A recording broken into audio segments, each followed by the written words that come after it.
Right, guys, I am back on air and thank you for joining me. This has been a tremendous setback, but also we take it in our stride. Now this flipping thing is working. Look, David, it's going.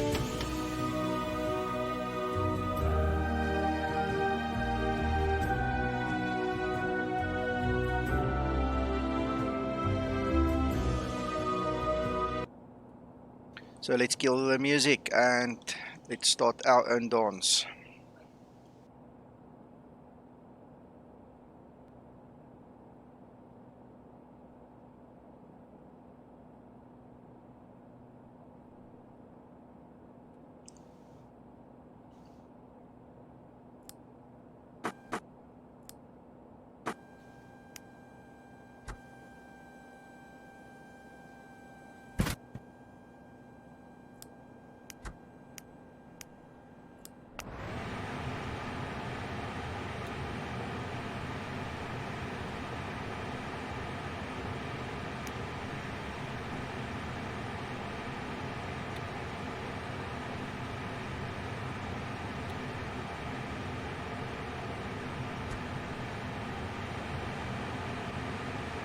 Okay, we'll give it a minute to get going, then we'll do that ADIRS. I've already done the loading now just to make sure that everything works and the throttles are actually moving now. Whoop whoop.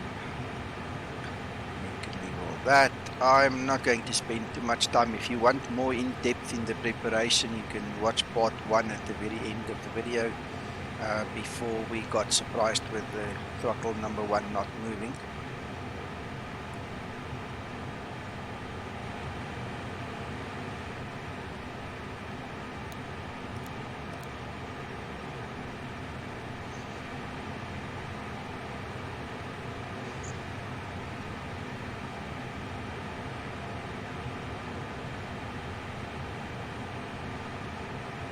How did I come to think of it?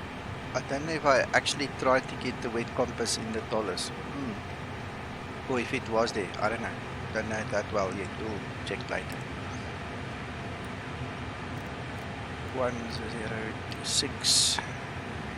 Cancel. 7 minutes. Alright, let's get the block time going.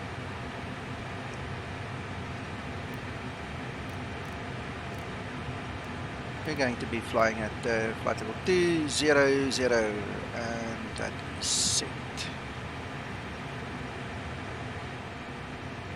Right, nothing else we need to do over there. Let's set up this quickly.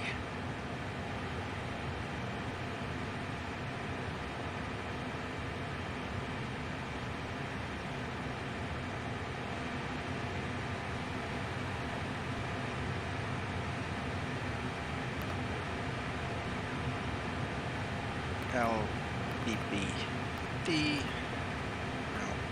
LPPR. Insert the flight plan.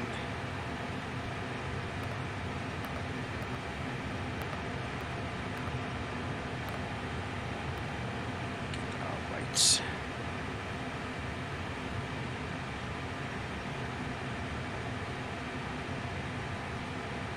Zero fuel weight. 8 and our CG is 32.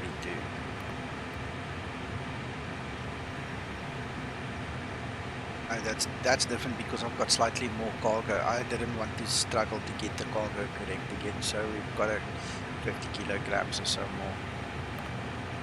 At the end of the world, 5.1. Yes, we're going back there. Flight plan. BPT.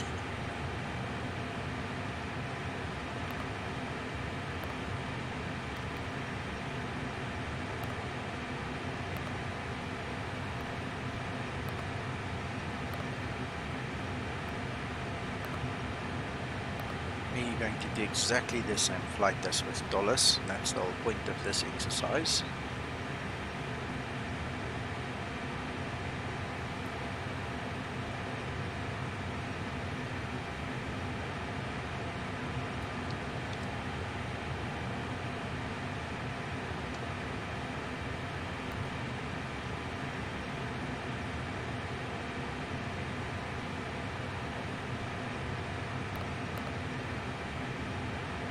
this is very interesting. So everything is different. I'm just going to wing it now. I'm not going to care for getting it precise. So let's do that. I'm going to take flaps 2. This time it's down 0.7.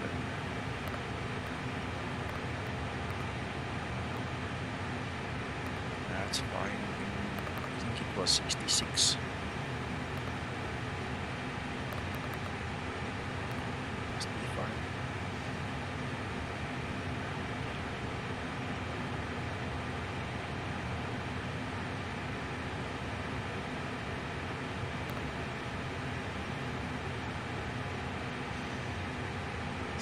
Left, let's do our bit of pushbacks along.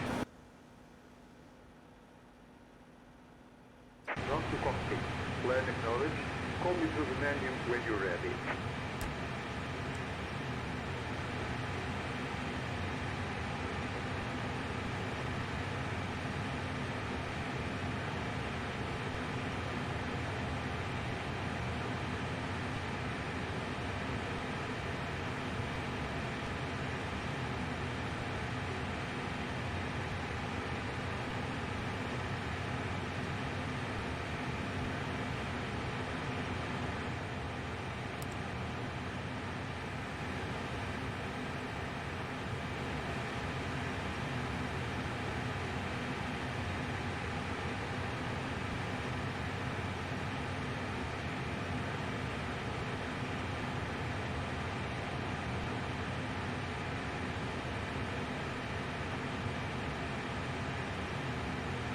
Hello Jonas, how are you doing?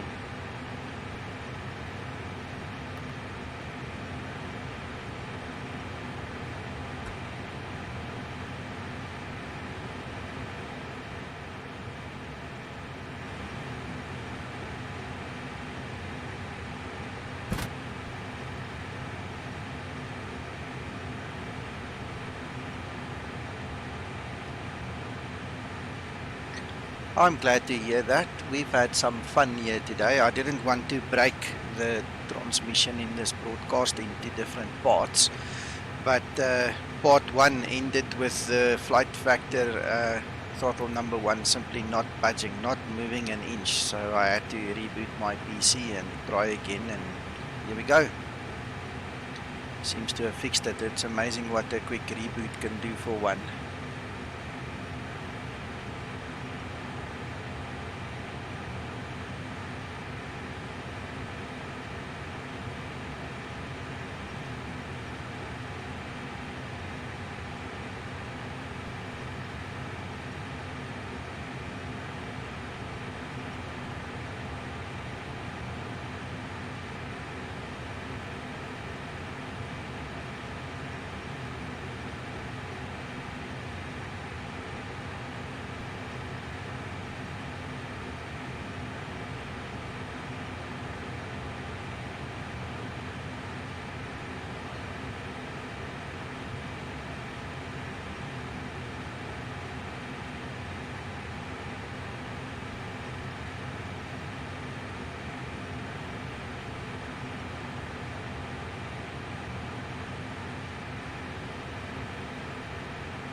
Ground to cockpit. Tail is driving up.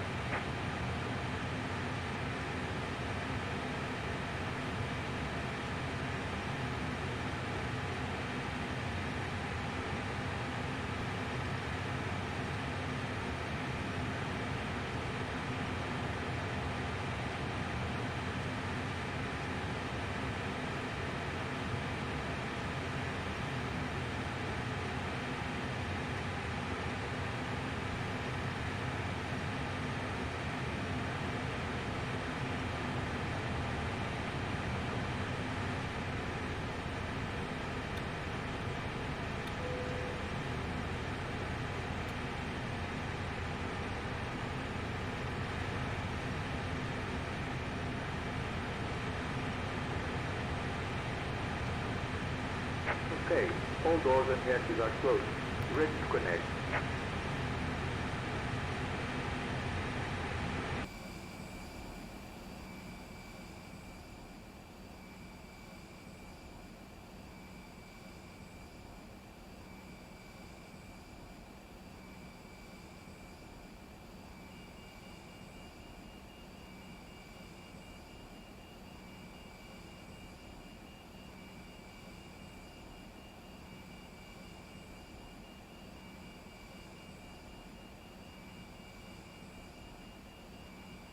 I love to watch as they raise that front wheel. It's so cool. Still connected is bypass pin 30. Release parking brake. Starting pushback. You may start the engine.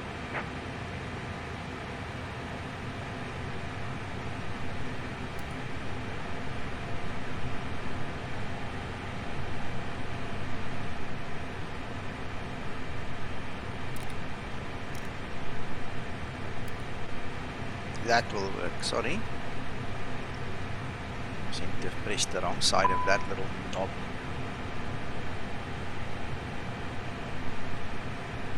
And what are you complaining about?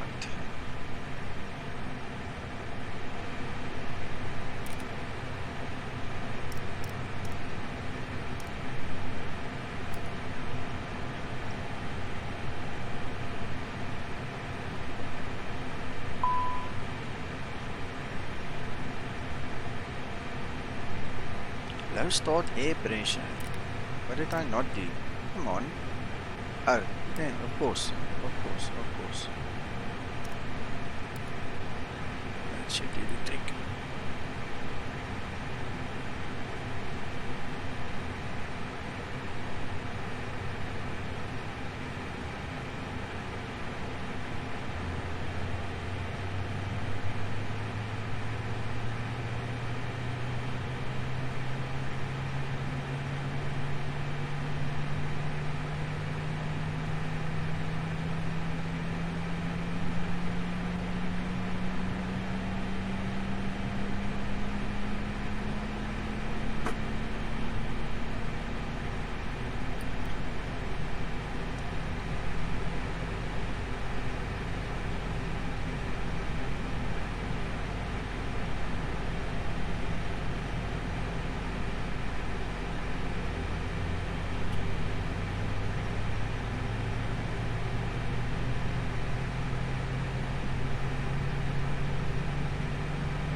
Operation complete. Set parking brake. Connecting tow. Stand by.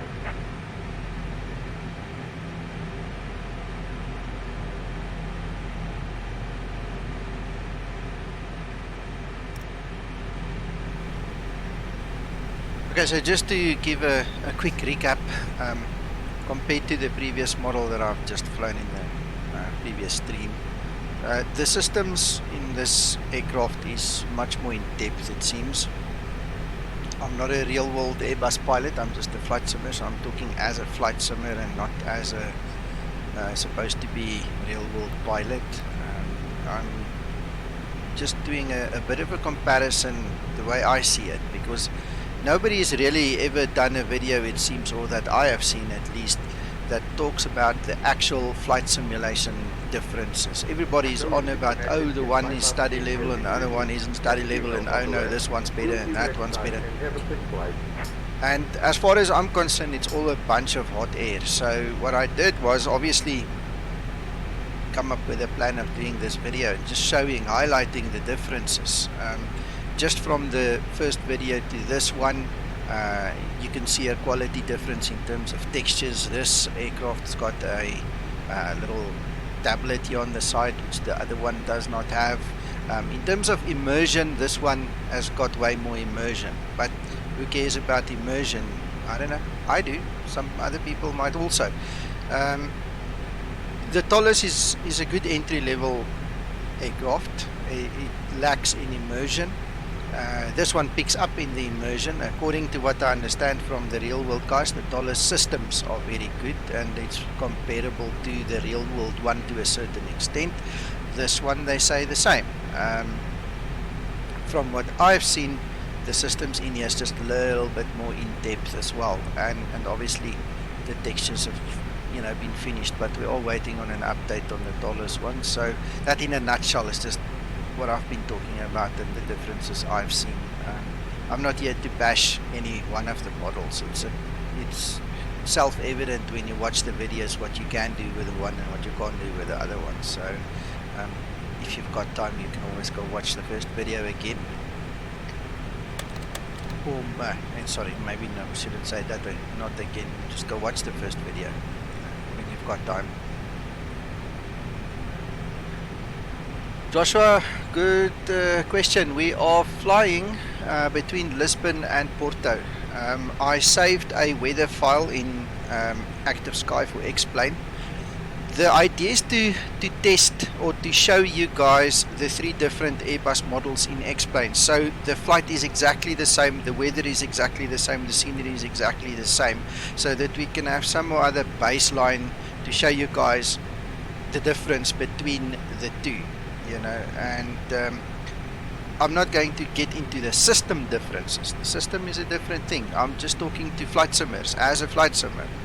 And so this is the shortest route that makes sense between Lisbon and Porto, and I just hope you guys enjoy it. I mean, we've got some time to talk about a lot of things in the air, so stick around.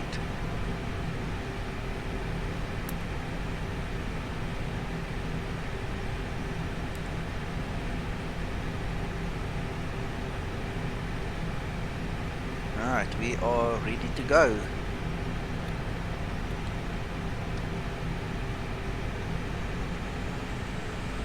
Hi Carlos, buenos dias. Welcome to the stream.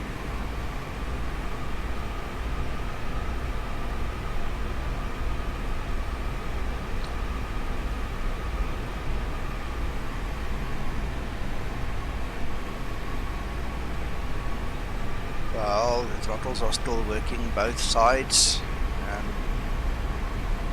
I'm not sure what the deal is with the rudders, but I seem to struggle to turn right. Turns left very easy, right is a different story. I don't know, I'll have to kick it hard.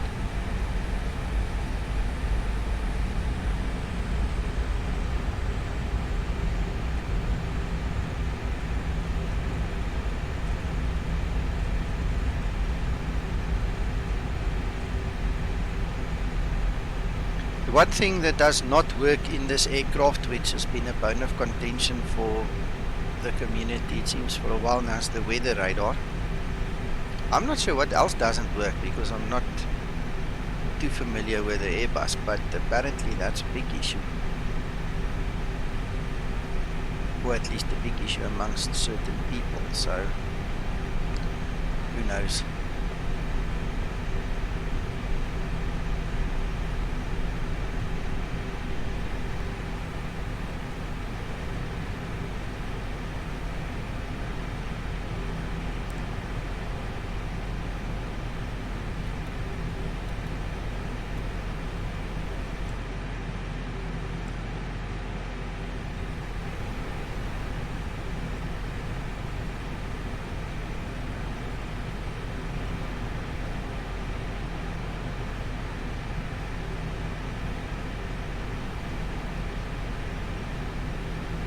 South Sid over there, so we'll try follow that, and I think we're ready to go.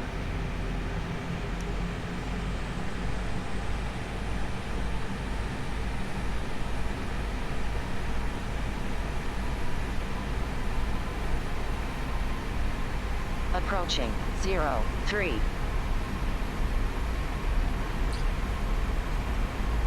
Joshua, you can ask the question, I'll just answer when I have a moment. My hands are a bit full, but shoot. On runway 03.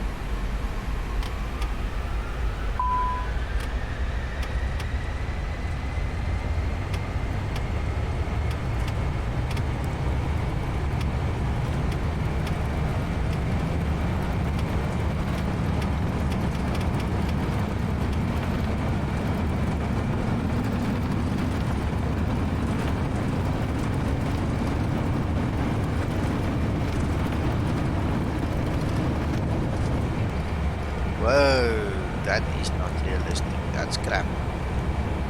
How the hell do you think that's realistic? I don't know.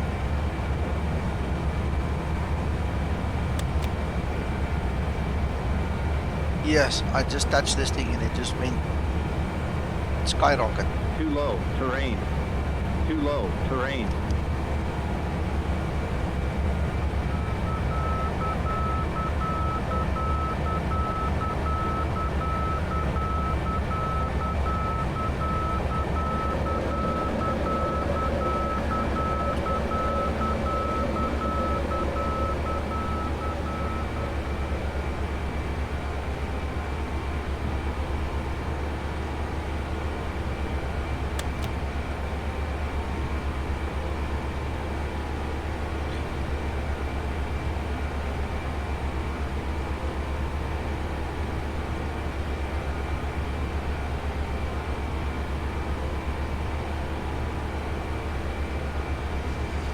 Right, okay, now that I'm in the air and we've got some stability, let's talk. Okay, let's go for Joshua.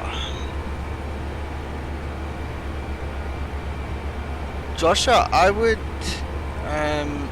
not ask the AFSIM community. I would rather go to Facebook. Find a Facebook group related to the aircraft that you are looking for. I presume you're talking about the livery, because nobody's going to actually make you an aircraft. A livery maybe, but definitely not an aircraft.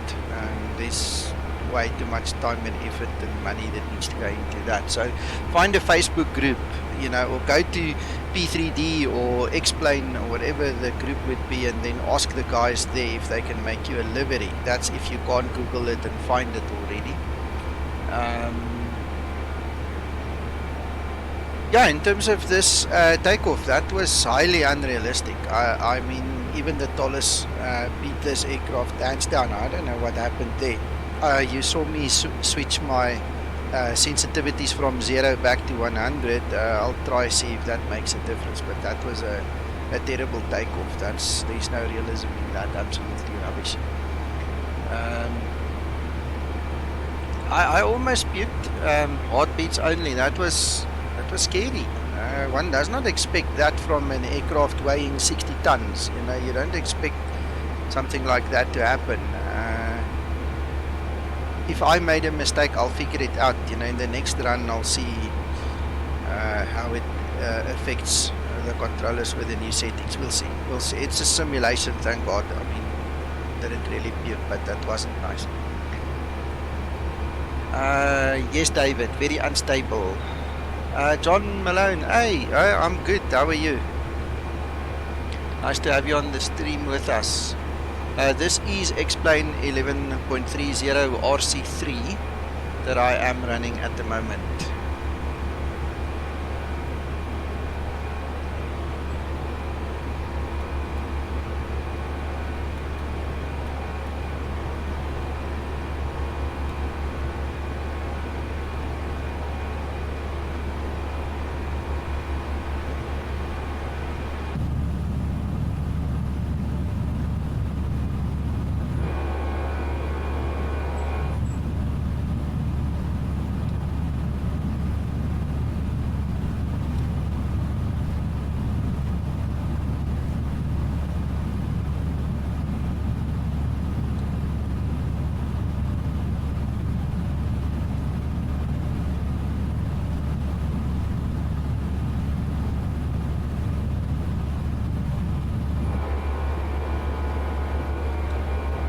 John, I've been using this Explain 11.30 RC3 for quite some time now, ever since Zebo released the 3.32 first version, obviously for testing purposes and stuff. And I must be honest, apart from losing frame rates every now and then, that is obviously related to Laminar Research and their code, I have not had any other issues with 11.30. Oh, there's one more thing. I get black particle smoke, and I don't seem to be able to fix that. I actually rerun the installer, got rid of my add-ons, but I keep on getting black smoke when I get that particle system showing, and that's the only issue I have with 11.30.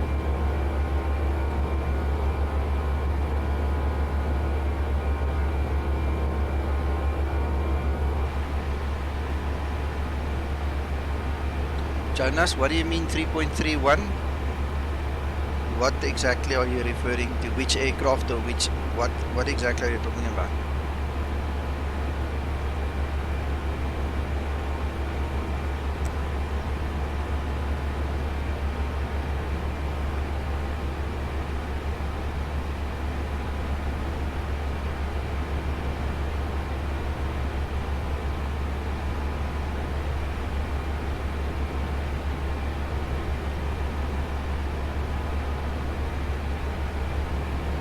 Jonas, did you read the instructions? 3.32 is only and exclusively for Explain 11.30. You can't run it on 11.26.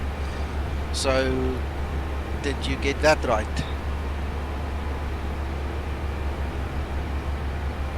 And remember, 3.32 is a full install. So you've got to delete your old installation, then install 3.32 as a full new installation, and then you have to update the RC123.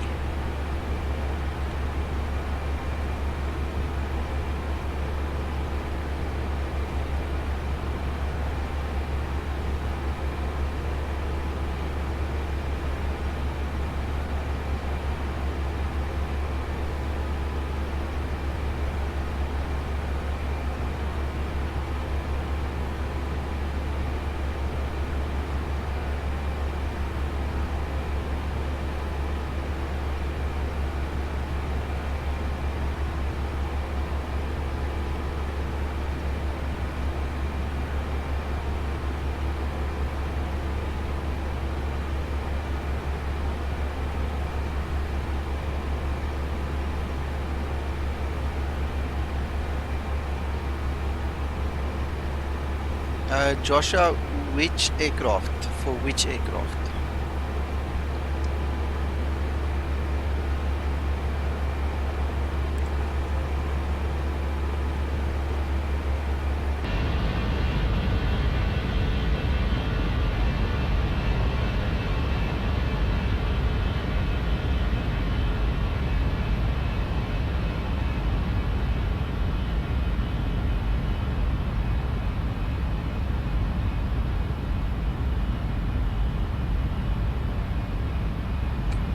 The Kulula livery is included in your download center. So go to your PMDG download center that you got with your aircraft and just pull it from there. It's in there. You can download straight from the add-on manager, whatever you want to call it.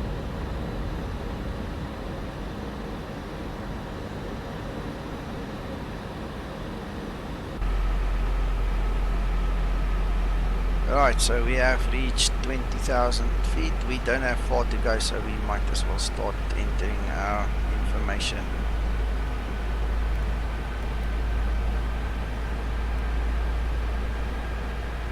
Lima, Papa, Tango, November, airport information, Delta.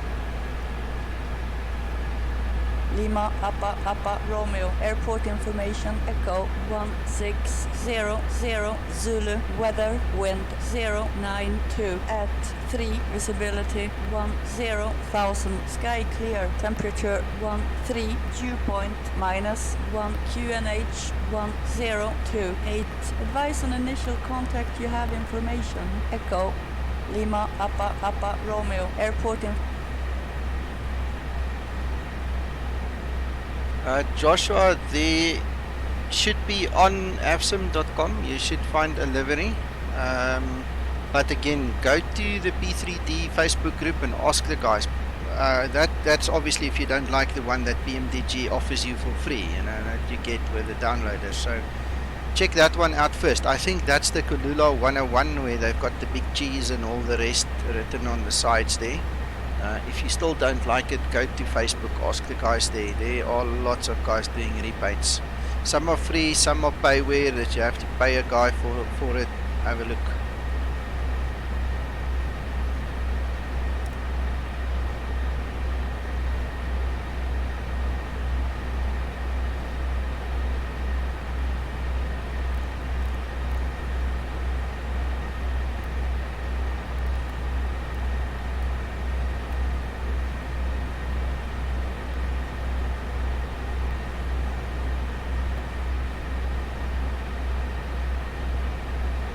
This is interesting.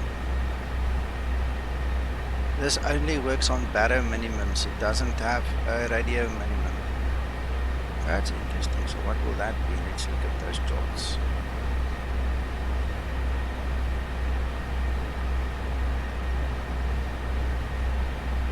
$530. So we can make it $570. Very interesting. That's a gap.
Right, so we're almost at top of descent.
John, I'm not sure if you're still on stream, but just as a matter of interest, in RC1 and RC2 of X-Plane 11.30, we had massive frame problems, massive. You would fly at 40 frames and the next moment you're down to 16 or sometimes 19, and then if you really have bad luck it would fall down to 8. And it was really, really annoying. So I just stuck it out. This is now obviously RC3 of X-Plane 11.30, and I'm watching the frames here. I haven't had one frame drop. It's like constant 30 plus for me, which I'm quite happy with. By the way, I just wanted to mention that to you. It seems they've sorted that intermittent thing out. I hope if I do more flights I'll have better confirmation, but so far it really looks good.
That is not a good sign.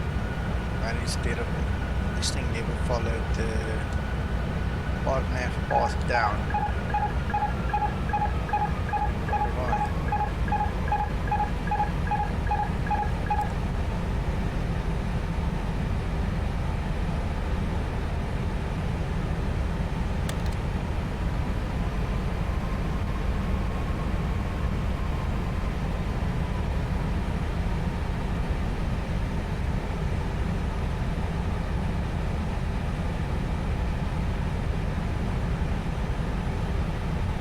Definitely going to have to fly this flight again and try this approach and see if I can see why, and maybe review the video anyway. But that was not right. This aircraft was supposed to go down on that glide slope.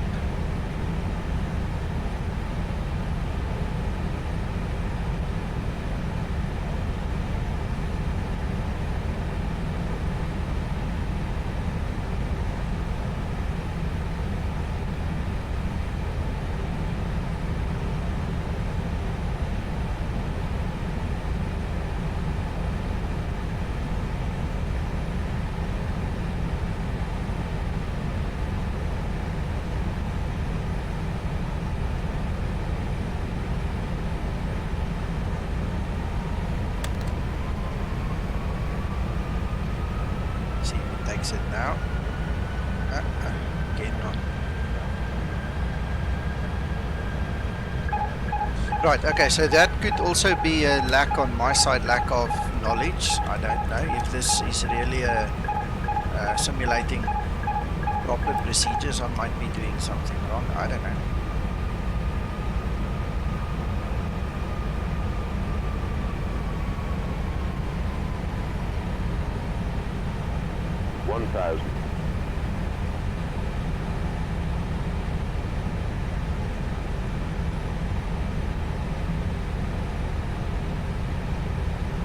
It flies much better now that I've changed those settings in the sensitivities. I must be honest. I think it will have a better takeoff now as well. Those settings were obviously not right.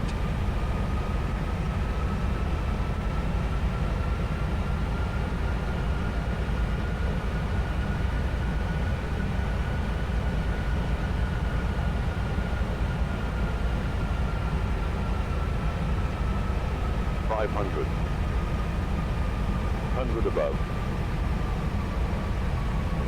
400. Minimum.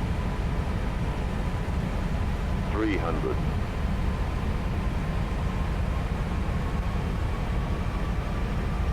200.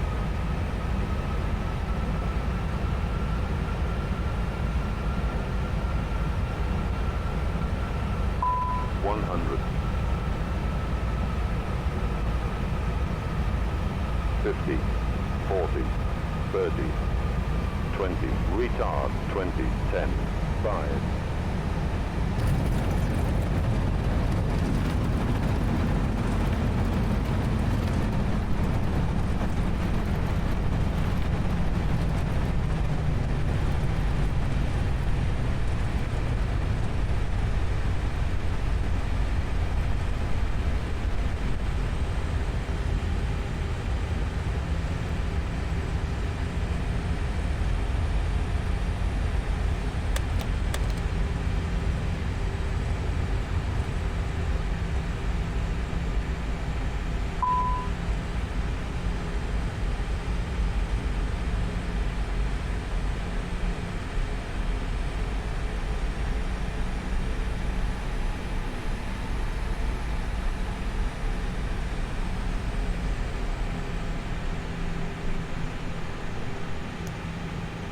That's one thing that I don't like about the Toliss as well. You never get the brakes hot warning in that one.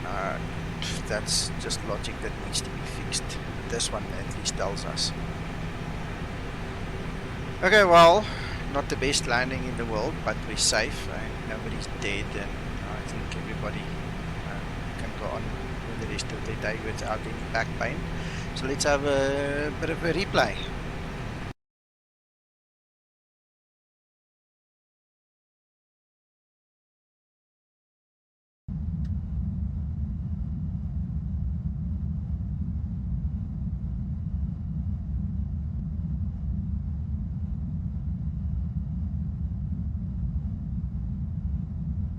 Are you guys still there? You are so quiet.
Thank you, David.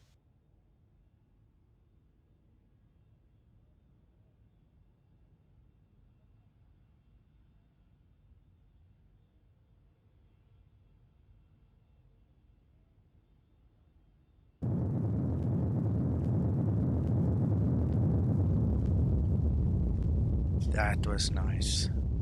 That was real nice.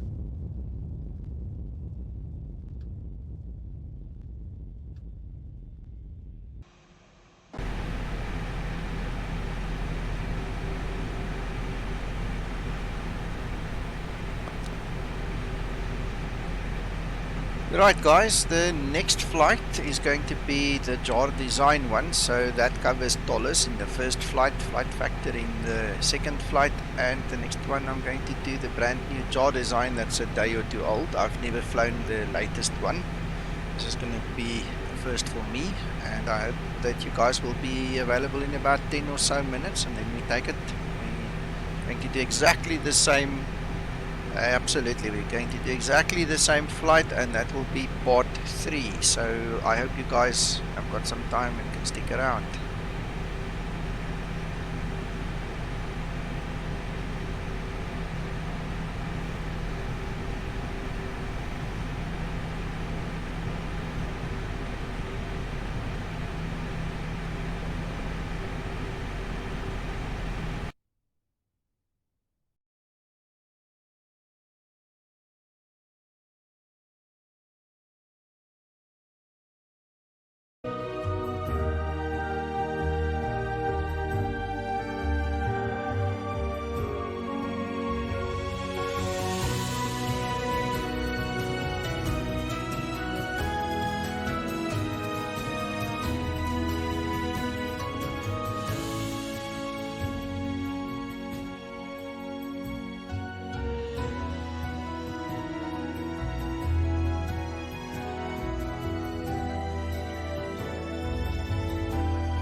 Yeah, we don't need that music anymore.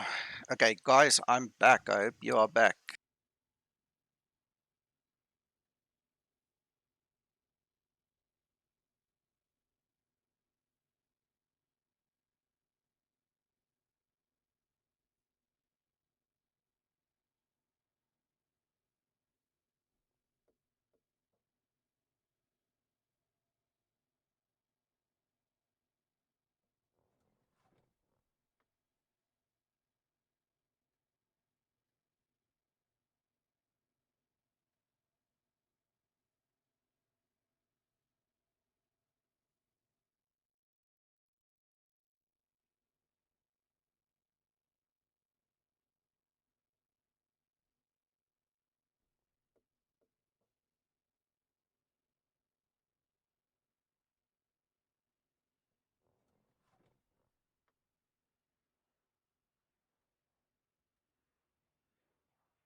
Okay, sorry about that. I just had to quickly greet my parents. So I'm back now, and we are in the brand new JarDesign. I am not sure how to get rid of the text on the left-hand side over here. This seems to be part of the beta, and I'll show you what beta. Say hello to your co-pilot. Hello, sir. I am Sandy, your first officer today. Well, hello Sandy, welcome. JarDesign introduced the AI co-pilot in the A330 a couple of weeks ago, and yesterday I picked up on the fact that they released this character now for the A320. I am not going to use the speech recognition with him because it's still buggy and I don't want to mess up the stream with that, but we'll give him a shot. Let's see if we can get him to prepare the cockpit for us.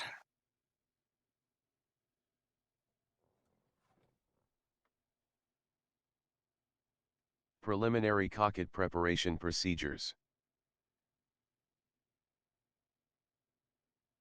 Engine master 1 switches, off. Engine master 2 switches, off. Engine start selector, norm. Landing gear lever check, down position.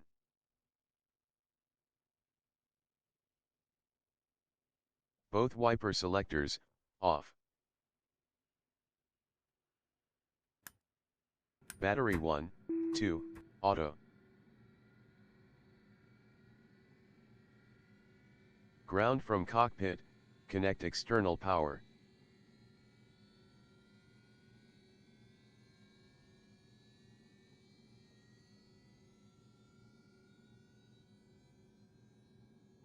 External power, on.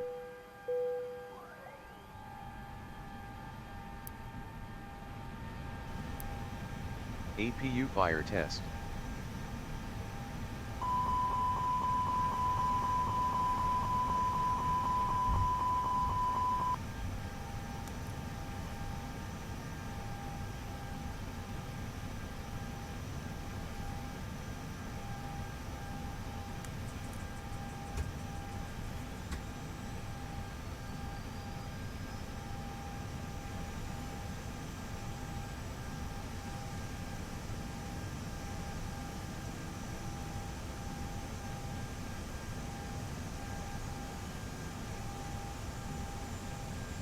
Start on.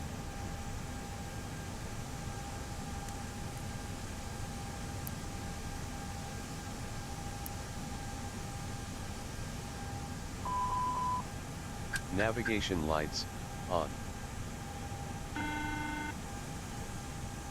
Flaps, check position.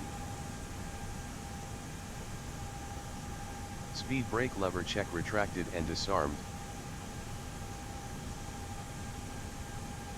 Park brake handle, check. Please press left and right brake pedal.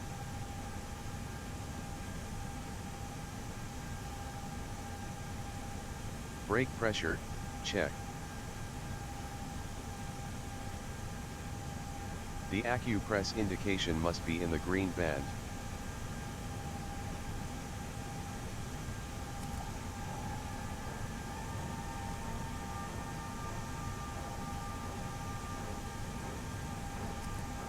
AccuPress indicator, check. Probe window heat, check auto. APU bleed, on. X bleed selector, auto. Cockpit temperature, check.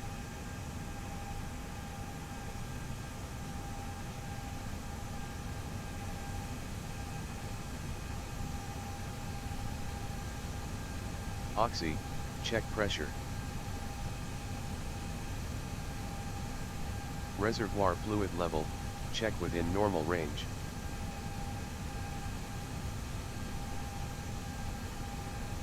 Engine oil quantity, check normal.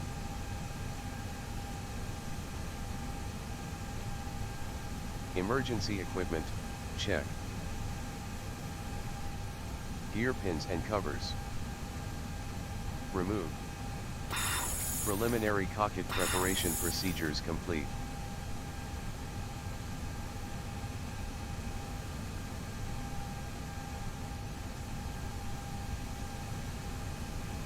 Right, I'm not going to, hi Goddies, welcome. I'm not going to waste my time to let this guy go at his slow pace, so I'm just going to talk you through a couple of things, just to highlight some of the differences here.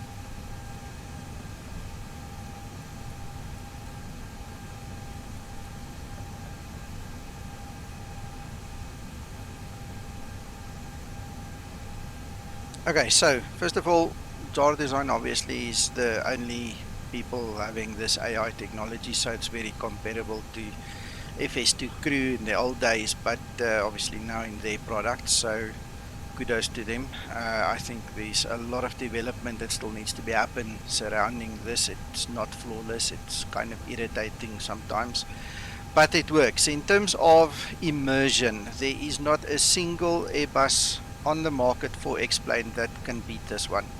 The immersion in this aircraft is just 10 out of 10. If you start experimenting and checking around, you'll see your footrest works, your trays work. If I can just keep on the little button in the right place, every single light works the way that it's designed to work. You can change intensities. It's a totally different ball game. I think JarDesign really got sick and tired of you know, the bad rap they got from people. We can even get rid of the reflections over there. If you really start spending time with this aircraft, it will blow your mind what is has been done. The fly-by-wire has been reworked completely, and I mean, I'm not here to do a sales pitch for them, but I can tell you one thing: at $49 you can take both of the previous aircraft and put it in your hangar and go get this. This one is totally above and beyond any of the immersion the other ones gives you. If you want a nice tablet, spend $90. If you want an entry-level thing, go spend your $70 on Toliss.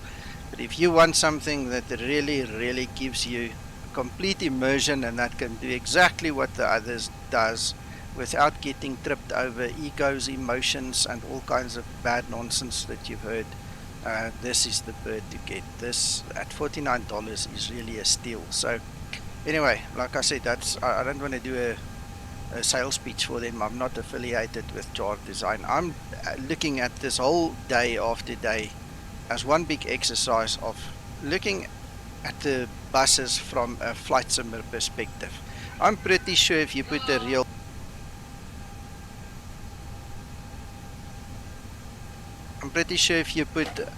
world Airbus pilot into any one of these three buses, he's going to rip it apart somewhere. Somewhere it's not going to be up to standard, somewhere it's not going to be up to scratch.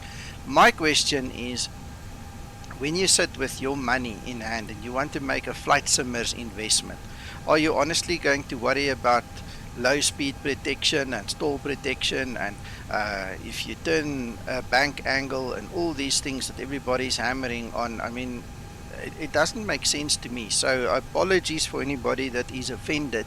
I'm not a real world pilot. I've said that 3 times already today, or at least a real world Airbus pilot. I've never even been in an Airbus. But when I look at the quality and the immersion factor, I don't think you can beat this bus. The other 2 suppliers are going to have to pull up their socks and come up with a big plan to even come close to the immersion. Now, in terms of systems, it works, so I don't see what the problem is. I don't understand why people don't like the jar. Maybe because of the old days, you know, and people are not forgiving and things like that. But I can highly recommend this one. So I can even move this chair. I can move it forwards, I can move it backwards. I think it was totally forward there. See, there's just too much to go into that.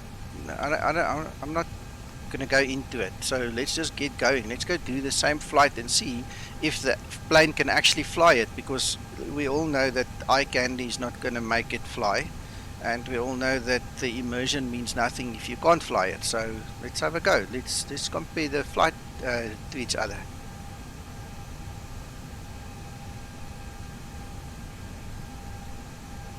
Oh, one more thing. I actually want to use this section at the top even higher to do the refueling.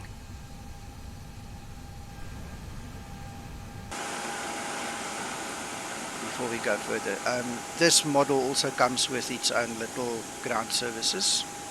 Okay, and it's kind of really nice. And then to go back to the inside, there's 2 ways of refueling it. You can either use the refueler here at the bottom. So we're going to just hit that button and let it, you know, drain some fuel for us, because we don't want that much.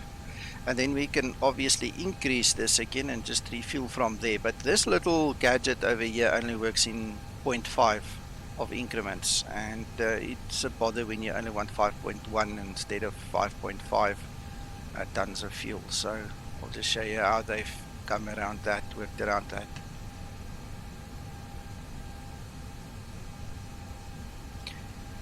Alright, let's move up.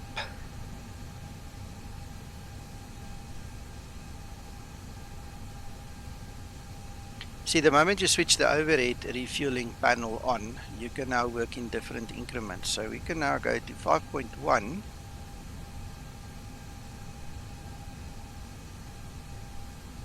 And start the fueling.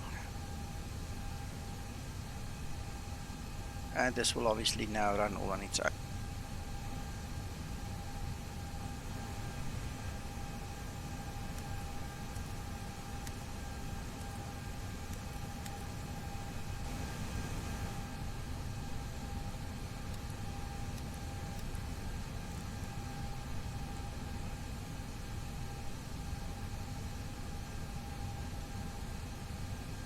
Alright, so unlike the Flight Factor that does not have the exact same panel, which is then modeled again in the Toliss, this one actually works. Alright, so you can actually see what you're doing and you're going to get the different values.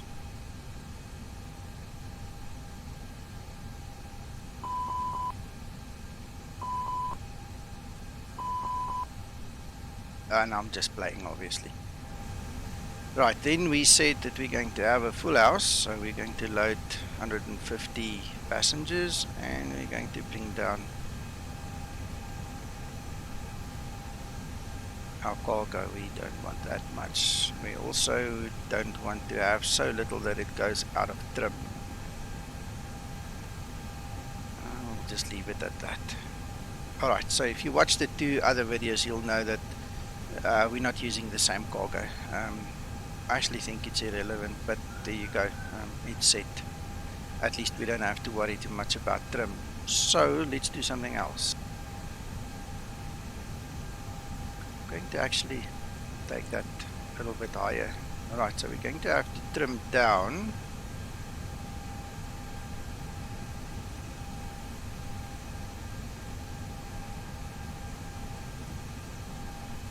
Let's trim up. Let's trim 2 up. That's better. Okay. Good. So that takes care of our load.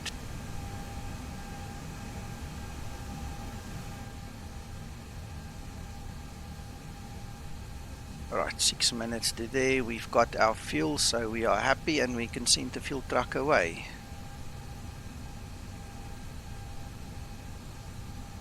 Matteo, this is the JarDesign one. The previous video was about the flight factor one.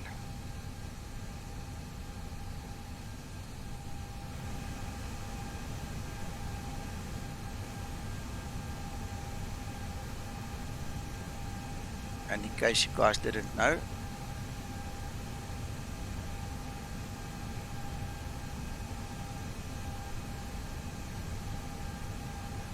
Goddies, yeah, the flight factor one is much more automated than this one as well. So it could be obviously a newer generation. I'm not sure which generation is modeled here or even on the Toliss. But they obviously differ. So we just take them as they come. Very interesting, yes.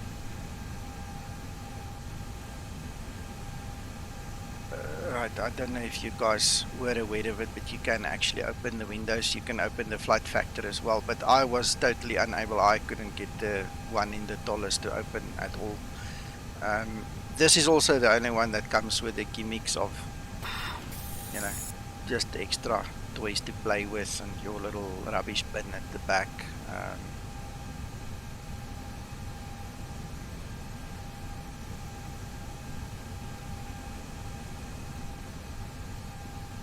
So we'll keep it close. This one actually also have working visors.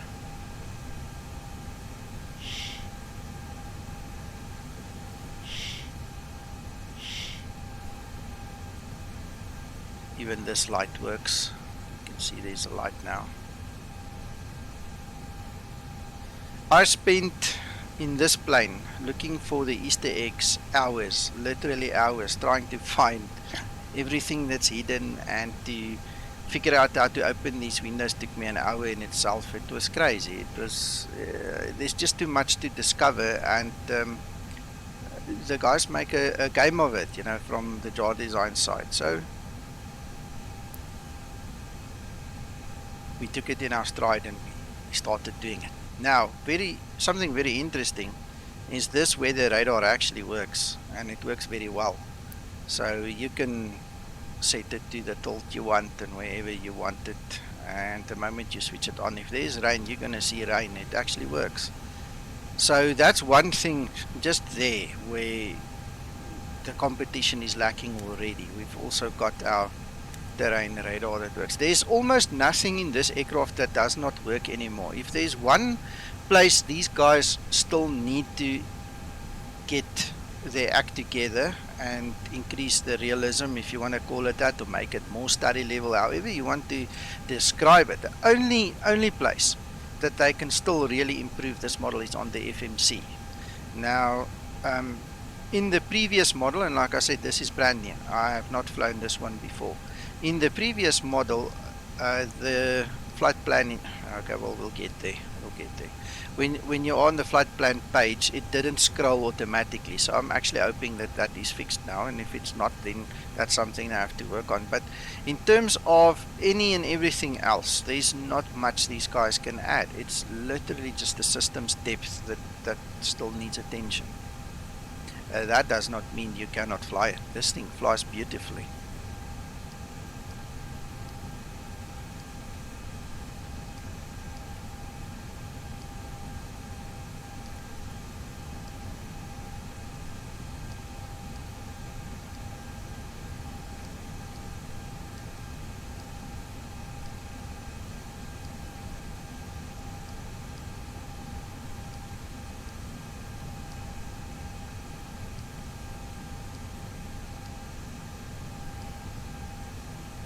Why does it not find the file? Am I spelling incorrectly? Let's just check.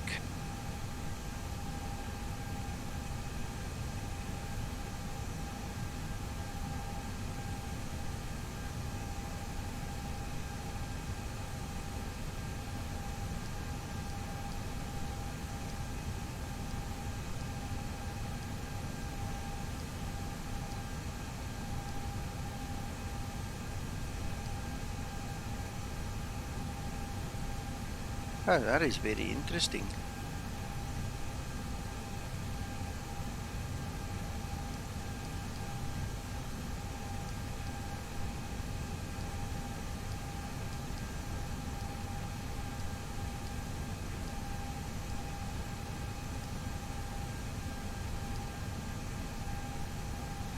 I wonder if they changed the place they saved them. Let me just have a look see.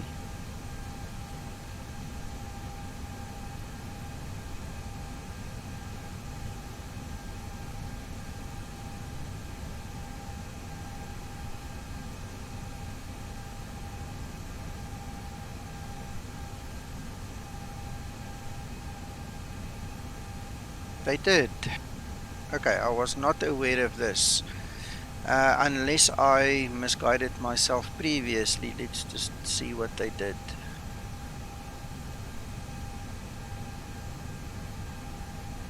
David, no, that's not it.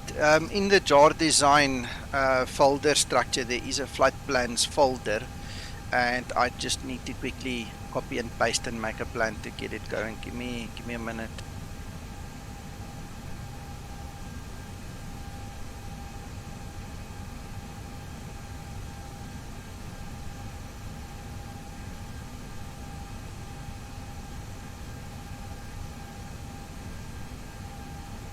You know what happened? I upgraded this aircraft, so I obviously deleted. I destroyed the previous folder where all my flight plans was in. That's it. That is what happened. Damn it.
There we go. Now it's working.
And that's perfect.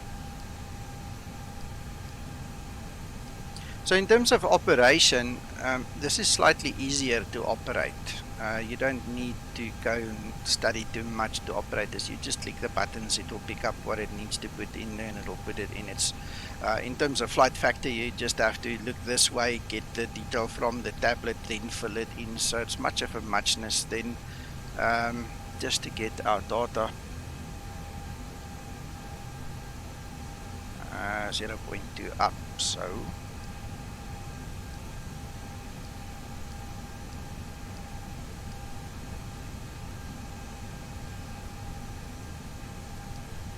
and check how nice the JarDesign is. It actually sets the trim for you. With the other models, you have to start the engines, and just before you taxi, you have to set the trim yourself. Whether that's good or bad, that's not for me to say. I just enjoy what I get.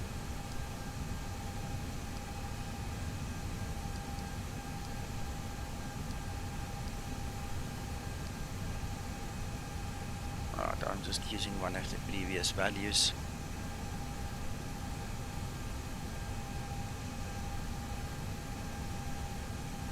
Flavio, you're welcome.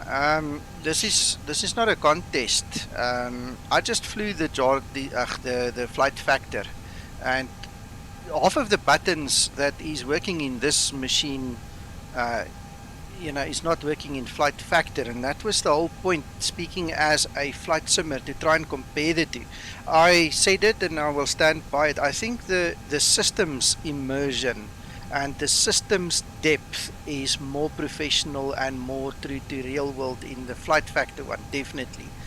In terms of the FMC, that situation needs to be addressed by JarDesign.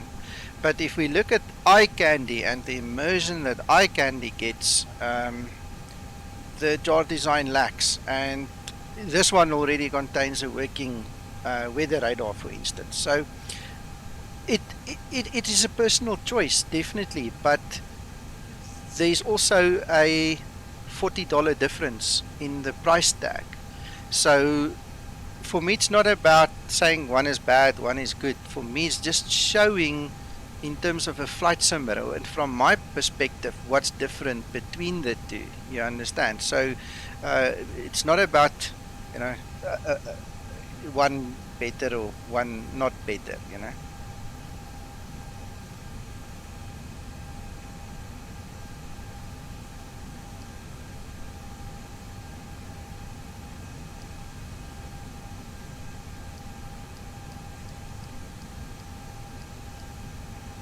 One thing that you can see here that's lacking is if you click on flight plan, it's supposed to take you to the top of the flight plan. You see, this is what I'm saying. This is where these guys need to come to the party now. Alright, this is also the only one that contains this little computer at the bottom. It's not working for me because I use Active Sky for X-Plane. It's not compatible yet. The A330 is compatible already, but in the A320 this still needs to be fixed up. And I mean, this is so convenient to just click here and to get your METARs. With Active Sky XP, obviously we can just listen to our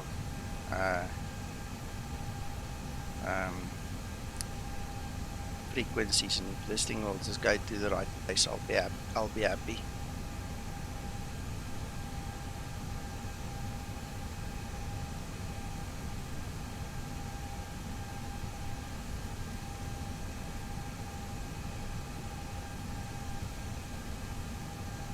Lima, Papa, Tango, airport information, Gulf 1600, Zulu, weather, wind 052, at 9, visibility 10,000, sky clear, temperature 12, dew point 0, QNH 1026, advise on initial contact, you have information, Gulf Lima, Papa, Tango, airport information, Gulf 1600, Zulu, weather, wind.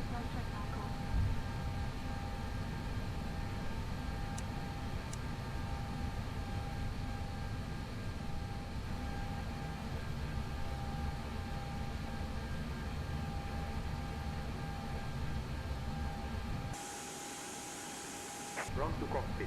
Plan acknowledged. Call me through the menu when you're ready. I think we're ready to go.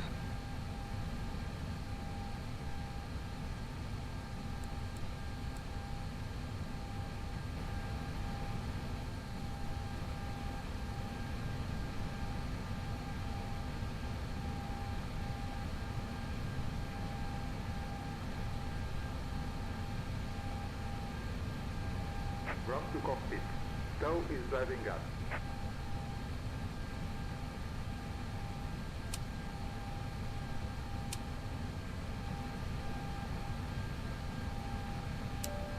Make sure your seatbelt is securely fastened. If you're on the exit row, that your window shade is open. Please make sure all seat back and tray tables are returned to their full upright and locked position, and all carrying items have been securely stowed. Need all purses, book bags, handbags, anything on your lap to go all the way underneath that seat in front of you for takeoff. Also, please make sure all cell phones and tablets are placed into airplane mode. And if you do have the Samsung Note 7, you please power these. I mean, no one should have this. They should have taken it away from you, but if anybody does have these devices, we ask that you please power them off at this time and make sure that they are off for the duration of the flight. And get a new phone. Okay, all doors and hatches are closed. Ready to connect.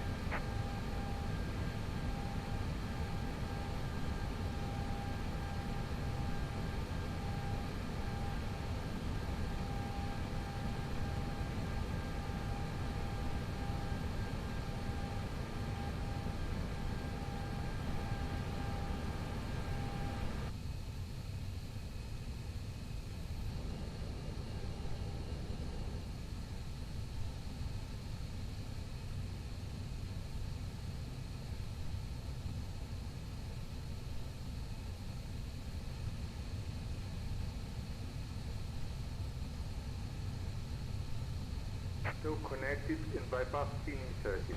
Release parking brake.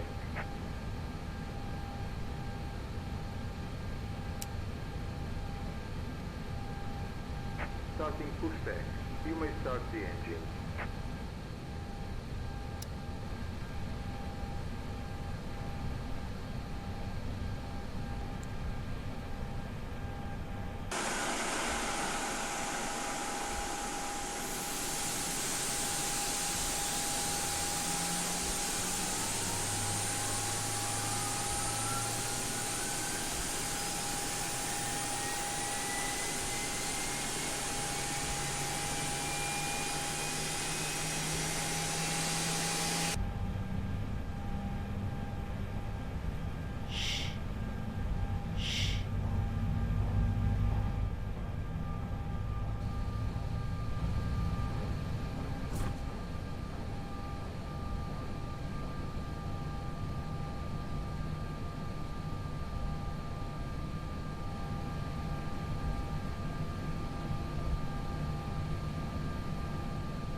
Operation complete.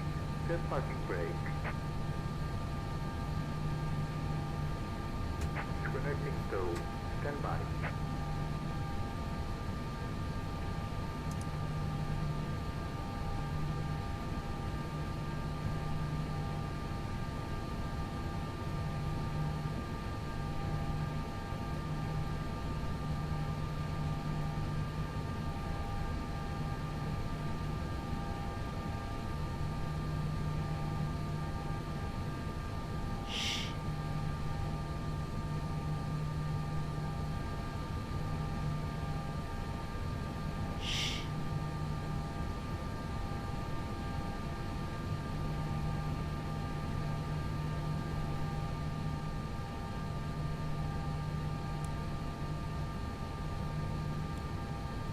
Tow is disconnected. connected and bypass pin has been removed.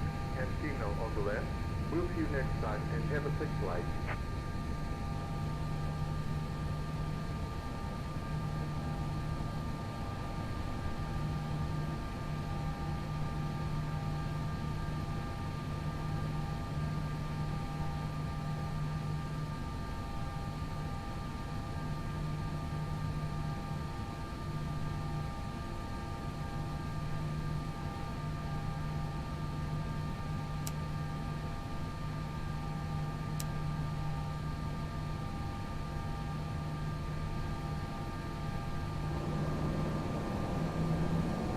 Right, so let's see how this thing flies. Good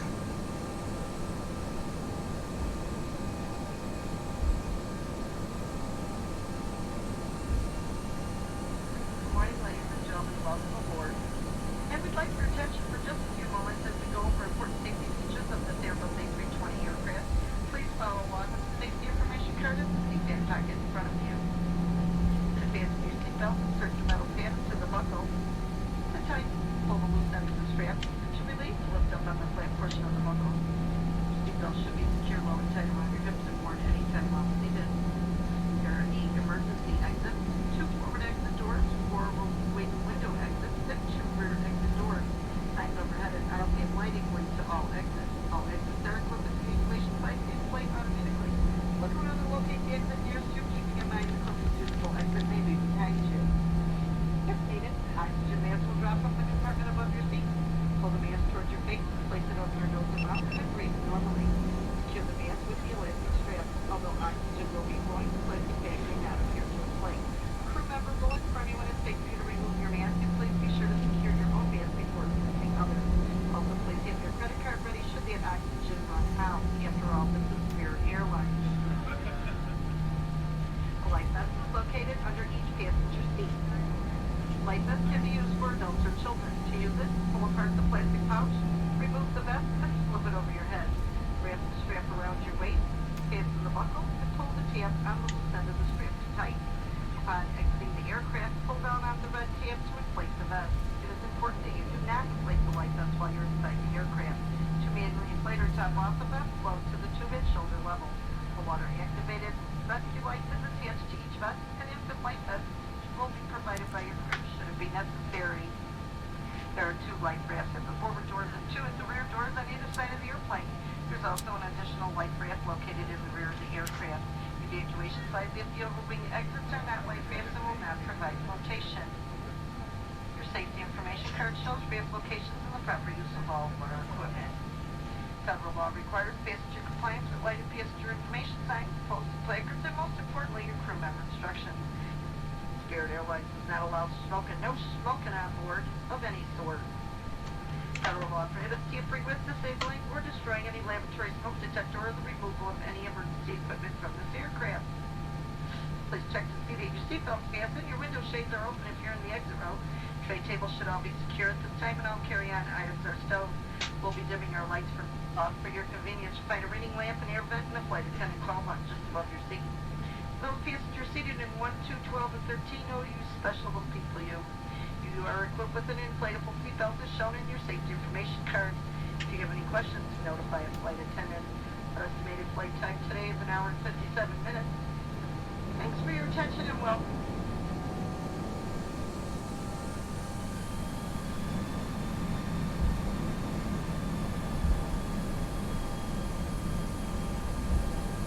Approaching 03.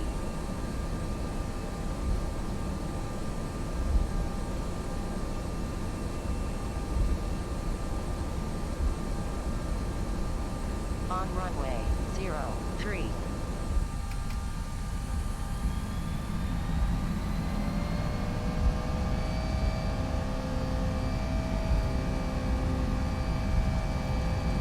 Thrust set.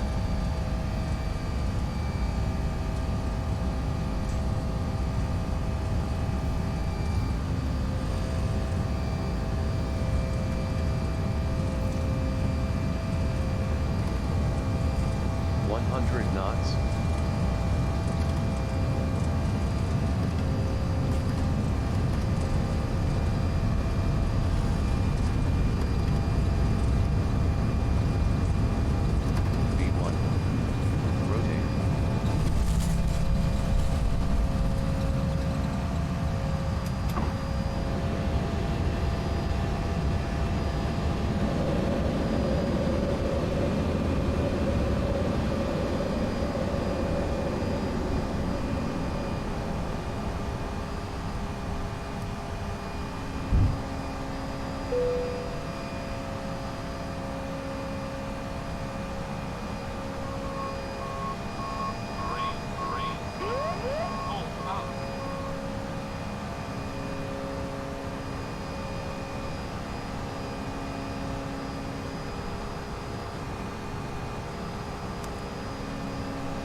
So David, what do you think? That was a slightly better takeoff run in this version, eh?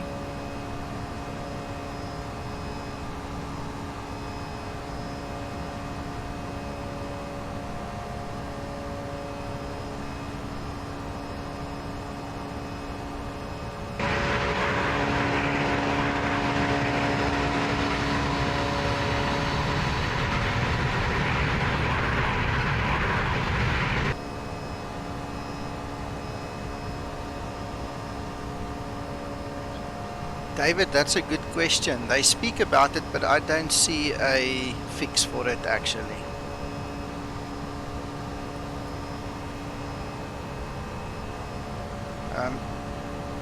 I've tried to fix it, and apart from going into Plane Maker and fiddling with the aircraft, which I did not want to do, I gave up. So I see a couple of guys have got white smoke, some have got black smoke. I just don't know how to fix it myself. It does. It's stupid.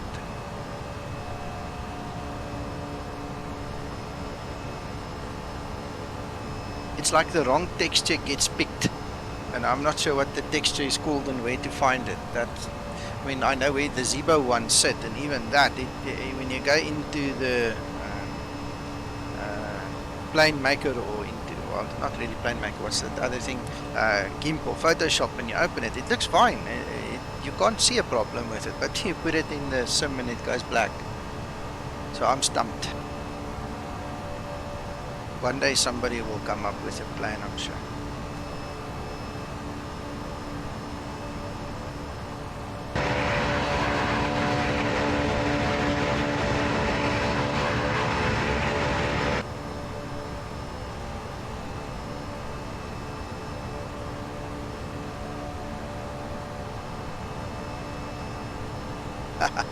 Yeah, crazy.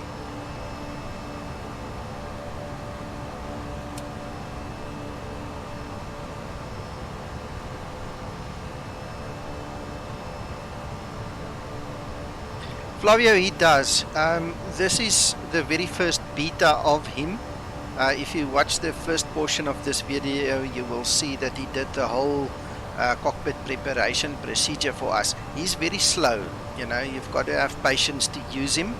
I do not want to use him to do the checklist that is voice activated, because I think there's still a problem with the voice activation, and I'm wondering if it's not more a problem with the Windows 10 instead of just the add-on, because sometimes he hears you, sometimes he doesn't. But he definitely does have a good function. Let's run him again. Let's see what we can get from him.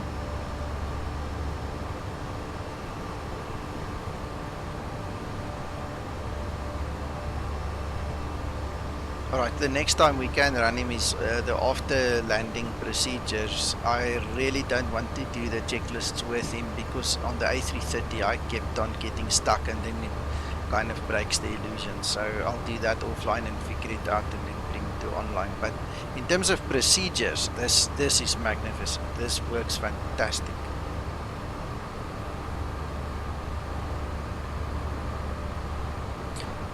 True, the South African accent is not something that these AI guys has ever liked. Even in FS2 crew I used to have issues, you know, and it drives you nuts sometimes, because how many ways can you say hello or skip or do something, you know, but they don't like the accent. Flavio, when we land, we'll let him do the after landing checklist for you, and you'll see. But it's cool. I mean, everything is animated. He goes and he presses the right buttons and he pulls the right knob. So, you know, that is very, very nice. Something else which I forgot to mention, look at this little checklist that's also available here. This is nice to have as well. I don't use it. We also have a audio checklist over here that we can use. This little white text writing that's on here, that's our friend Sandy sitting on the right there. That's part of the beta. It seems it's like a troubleshooting tool that they forgot to switch off.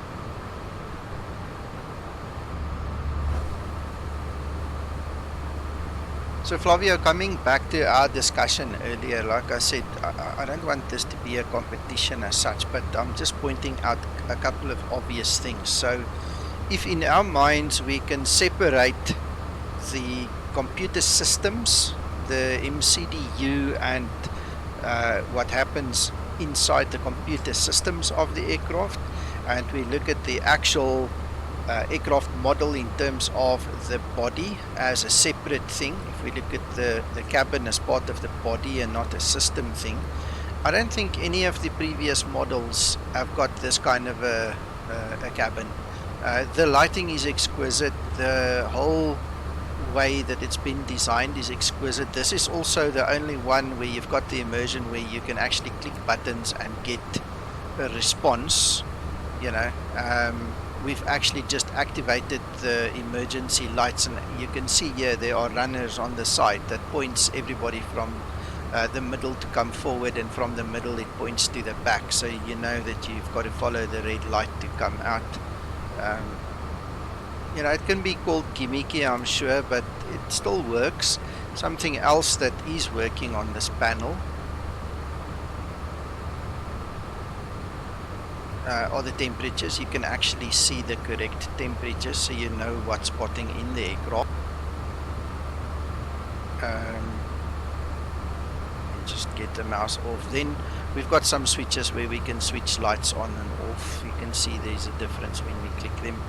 And what's nice about this in terms of immersion, also most of the things I mentioned here could be considered gimmicky, I'm sure, but it's still nice to have, and you get it for a fraction of the cost. It's this little switch at the top here. If you come in and it's cold and dark and it's the middle of the night and you don't have light, all you do is connect your ground power, you flick this one switch, and all of a oops, the wrong button,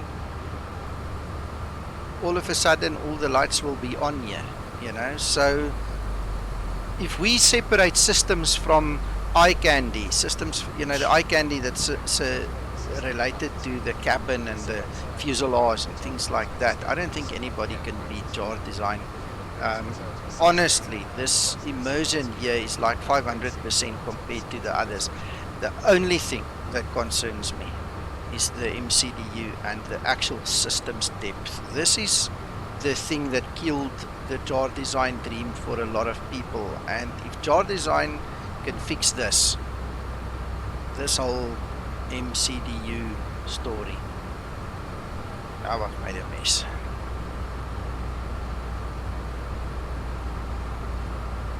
If they can fix this system and this thing can actually get to the level of where flight factor is, it's going to change the ball game.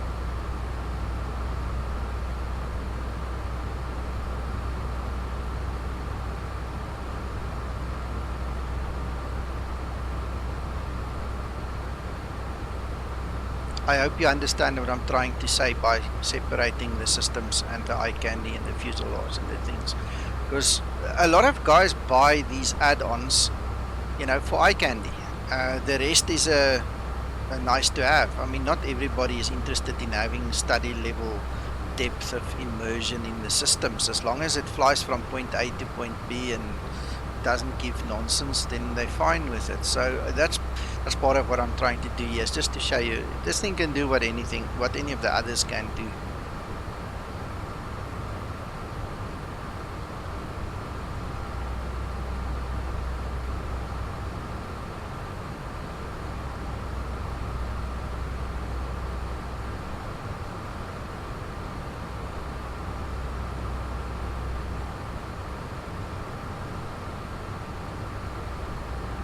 Right, we better prepare for the descent already.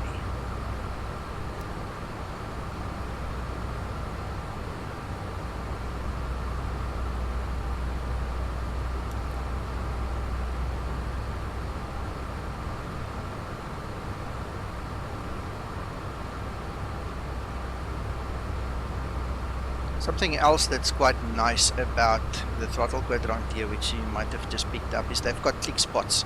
So even if you just bring your throttle close enough, then you can use the click spots, which is kind of nice. Hello, Sentinel. Nice to see you, my friend. Nice to have you on stream again.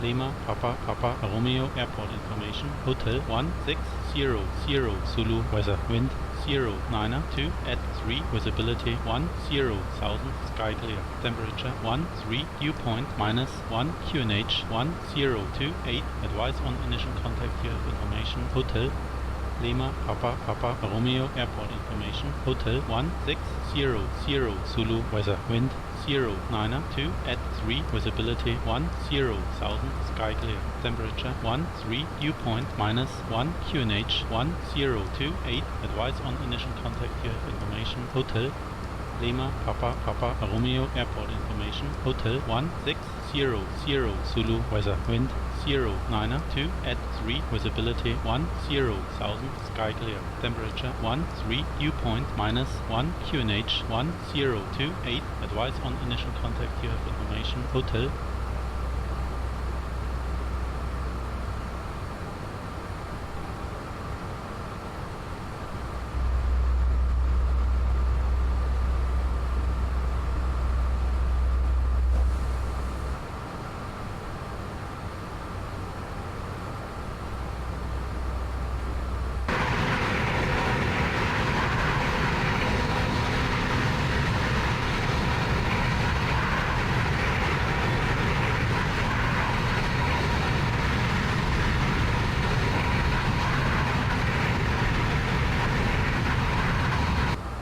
Sentinel, call me silly, but I decided to keep the lady in the big Airbus, the A330, and I'll use this guy in the short ops. That was just a silly decision I made. David, that let your wife see.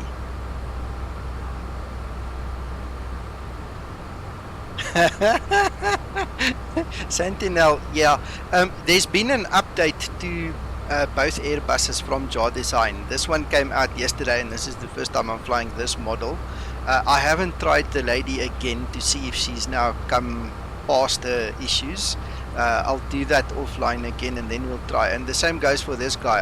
I'm just too scared to use the voice recognition right now, because I don't have any Prozac with me or whatever medicine the guys give for the problems nowadays.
You see now, Flavio, now at this point it didn't scroll down, so now I've got to lift it myself, and there you go. Now we're back on the page where it should be. This issue was solved in the A330, so they must just implement the same similar code in here.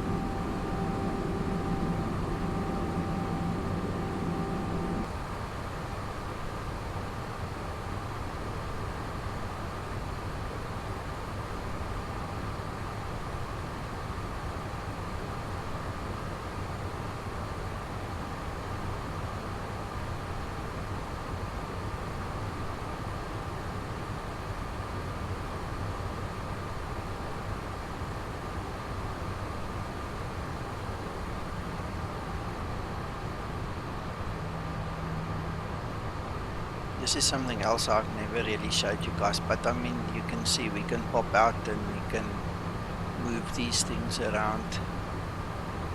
It all helps. I mean, I've showed you this in the other aircraft, so I might as well, you know, just show you this as well.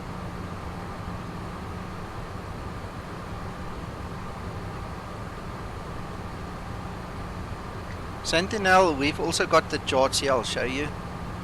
And then the other thing that the pilots in the real world never show you, because they just don't show you, is the pen and paper that they have. So if you get to taxi to the holding point runway 3 right, and you've got to follow Alpha Bravo and Charlie, they actually write down Alpha Bravo and Charlie, and then they look it up on the map. So let me get the map here, let me show you.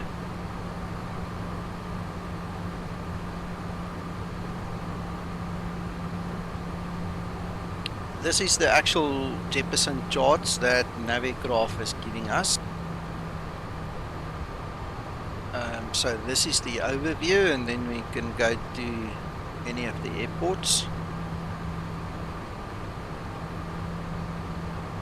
And over here you can see we were parked roughly about there at Terminal 2, stand 202. We then taxied out via Zulu 1, Mike 4, Zulu 3 and holding point Mike 5. So that information is basically what you need to write down on a piece of paper, and then you look at this chart and then you just follow the instruction. So we do the same. I'll show you in Lisbon when we get there, because we can actually go shut down this aircraft, because this is the last flight for the series. So I'll show you there.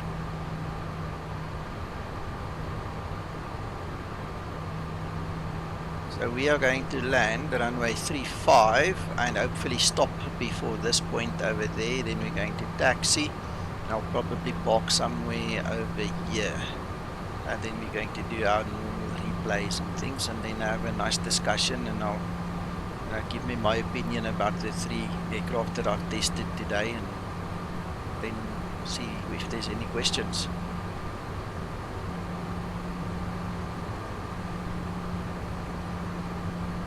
The one thing that makes the flight factor A320 stand out amongst all 3 of these aircraft is the fact that it has that tablet that sits over here, and you can actually run the charts straight from there. Now this aircraft does not have that feature, so I'm running it off my second screen. What I could do is this.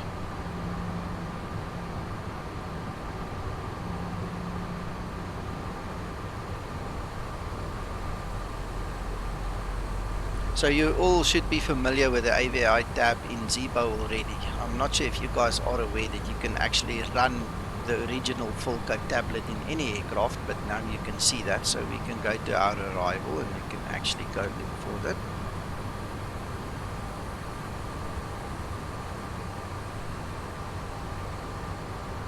So there's our arrival.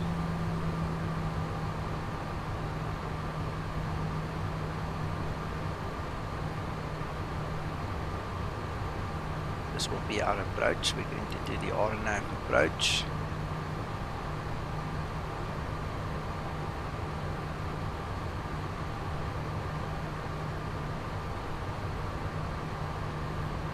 And there we have the same chart that I just showed you. So we can actually move it to the bottom over there, and then it's out of our way, and then we can just pull it up when we need to look at it. And there you can see we are approaching our Alpha Bravo Lima Echo Golf point there where the standard terminal arrival starts.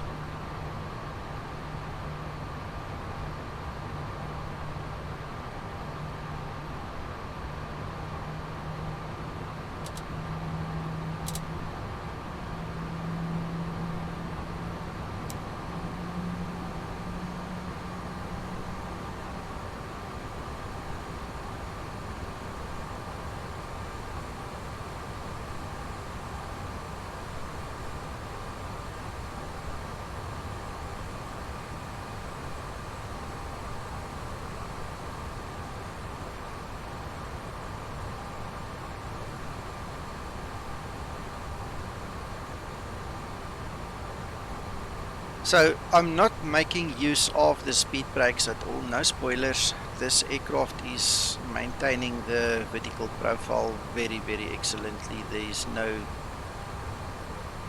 issues that I can see there. It looks perfect. It's on speed, on target for the rate per minute descent that we need. I'm going to switch off that terrain radar. We really don't need that.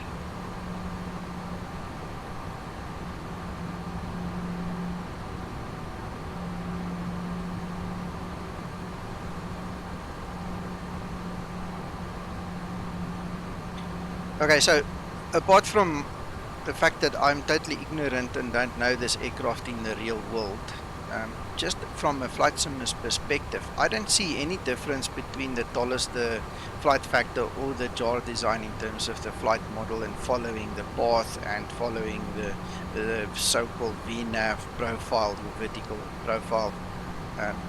For me, it's just another Airbus. And nobody's been able to say to me, yeah, but this one has got a +1 XYZ extra, or that one's got the ABC less. As far as I'm concerned, and I've flown all three of them, owning all three of them a lot now, especially after getting in that fight on the XP11 group.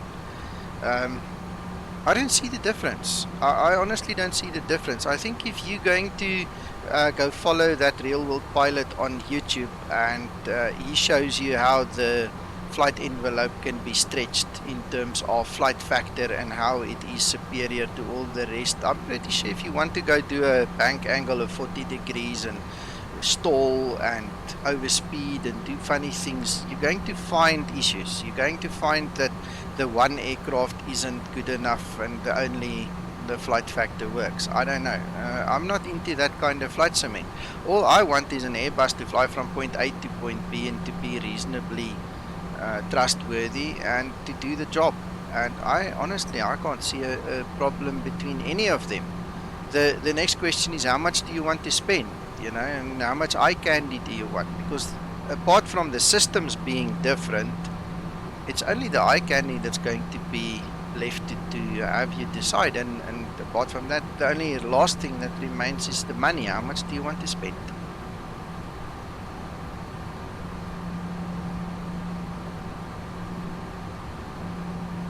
My biggest gripe with the whole fight between the supporters of the three aircraft is the fact that it's all based on opinion. It's not really based on fact. And the facts that have been mentioned are like 2 and 3 years old. It's not relevant anymore. So I hope whoever watches this video can understand what I'm trying to say. I'm not picking a fight, and I'm not saying one is better than the other one. I'm just saying I don't see a difference.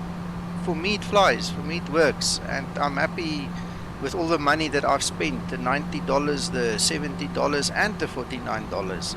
And for me, the eye candy immersion in this JarDesign is superior to anything else.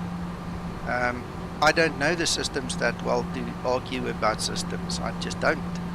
But I can still fly from point A to B and enjoy myself.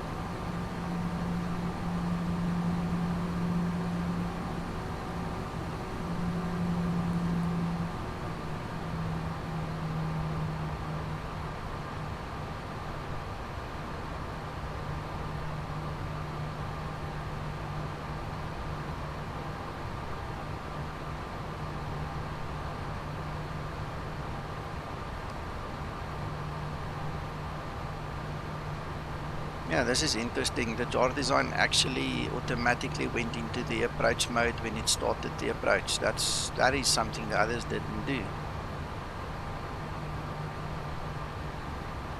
Yeah, I think that's maybe the key here is value for money.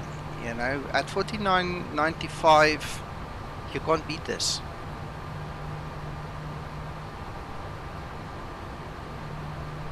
I'd love to have a tablet. That's one thing for sure. I'd love to have this AVI tablet, if nothing else, somewhere there, and I'd love to have a little bit more system depth to actually match the flight factor in the FMC. But in terms of the rest, wow, not one other one has got the eye candy that this machine has got.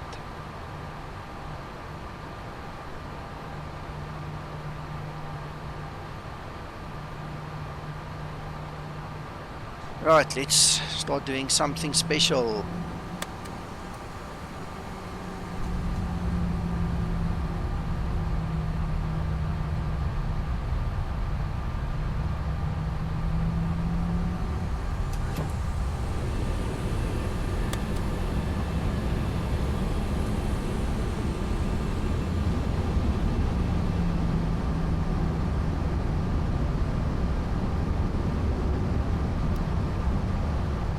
All I hope for now is that we can land it as well as we did the other ones. That will be the cherry on the cake for me.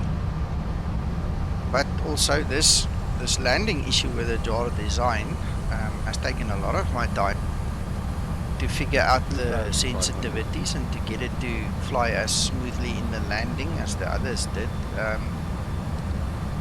So I hope I can do the same now.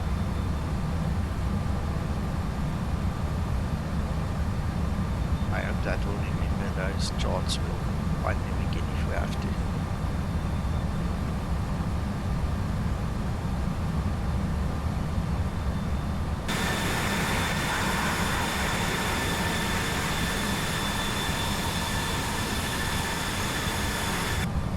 Okay, that's a cool livery. I just want to say that's a cool livery. That looked nice.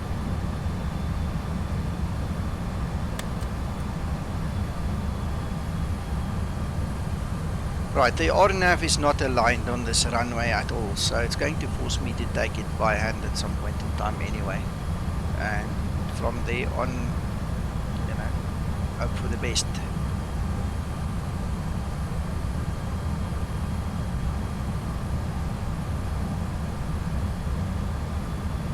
Yeah, I see that, stupid black smoke.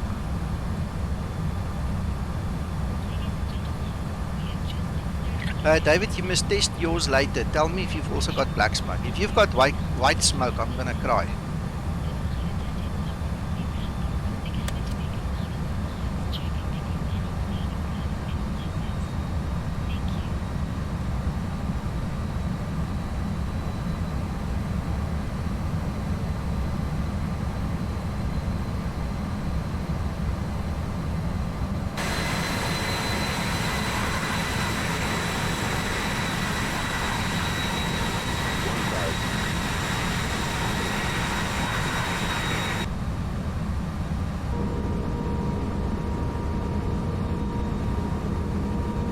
One thing that the previous model of the JarDesign could not do is to show the animations of the spoilers and a couple of other things during replay. So I'm not sure if that is fixed already. The last time I spoke to Andre Bedov, he said that they're working closely with Laminar on it. It's an issue that they are aware of and trying to fix. So we'll see in the replay now if it happens.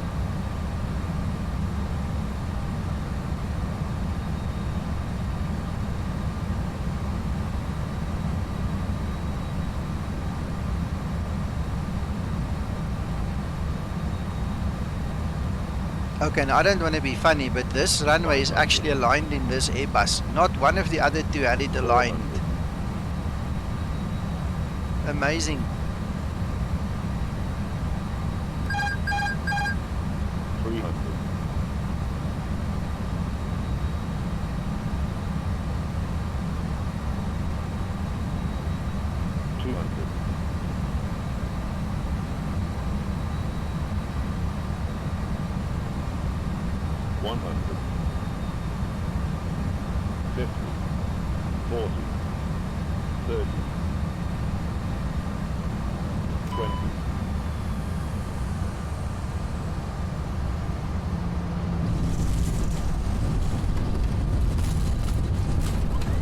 I suppose I could have held the nose up a little bit longer, sorry guys.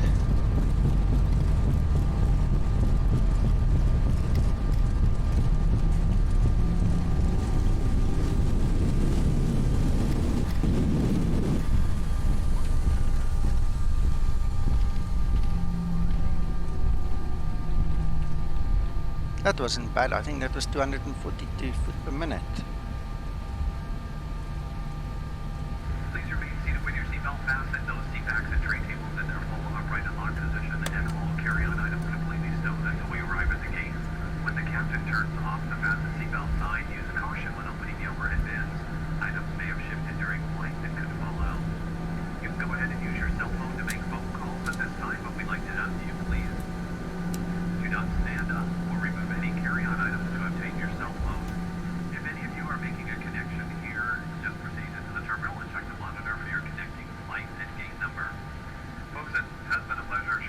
Okay, after landing procedures. When you fly, go out, buckle up, be safe. Be kind to one another. and Ground Love you, spoilers yes it retracted. is.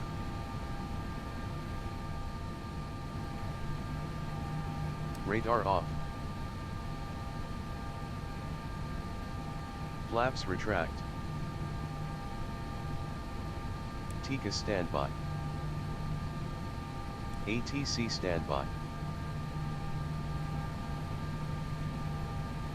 Engine anti-ice as required. Brake temperature check. After landing procedures done.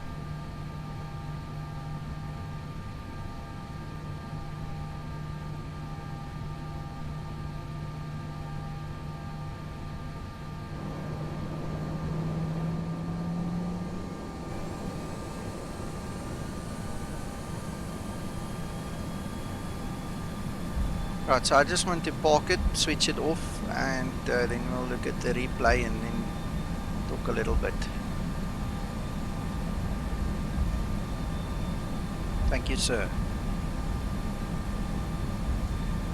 The JarDesign is one of those aircraft that I can best describe. It does not fly on the rails. One of the issues that I have with Toliss and the flight factor is like the flight model is just too perfect. It's like it doesn't challenge you. There's nothing that, you know, gives you a bit of a workout when you come to land, for instance. Whereas with the JarDesign, if you don't fly this aircraft, you're gonna crash. And this is why the JarDesign takes a while to get used to and takes a while to set up. And if there's one thing that I can warn any prospective buyer or user about, is it does not fly on rails. And if you're not up to the task to actually calibrate your system properly, the controllers properly, and if you're not up to the task of handling this aircraft when you come into land like I just did, it's going to frustrate you. You're going to hate it, and you're going to walk around telling everybody what rubbish it is. But it's not the aircraft, I can assure you that. It's just a challenge. It's something that you need to practice. It's something that you need to get right, because it simply doesn't fly on rails. Now again, I'm a flight simmer. I'm not a real world pilot. I don't know how realistic it is. That might be another point that JarDesign needs to work on, or it might be something that the other two suppliers have actually caught us out with. You know, that they didn't want us to have a problem when we land, so they tricked us. You know, I don't know. I wouldn't know, and I'm not saying they did. I'm just asking questions. I don't know who's right. I don't know who's wrong. But you need to fly this aircraft opposed to just letting go with the others. It's much easier to land the others. So that brings us to the parking checklist.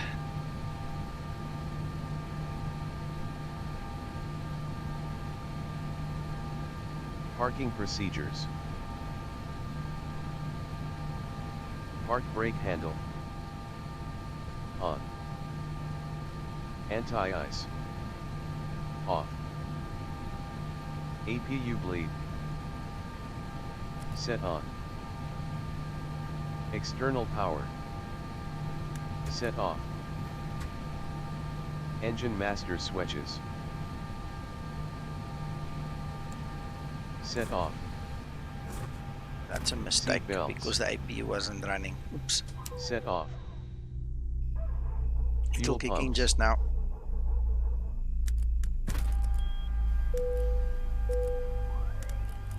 Set off. There we go. Beacon lights. Exterior lights. Set off. Parking procedures complete.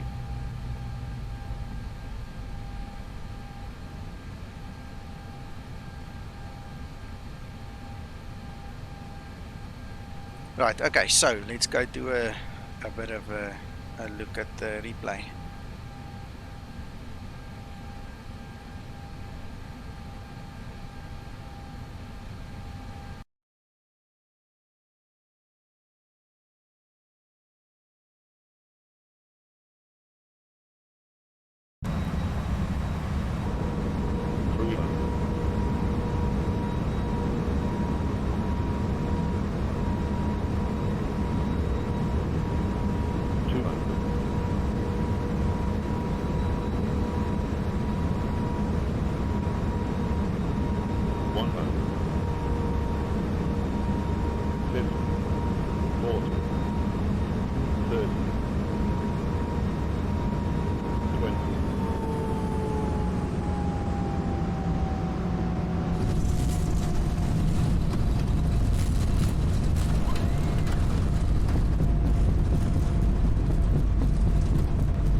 See, the animation still don't work.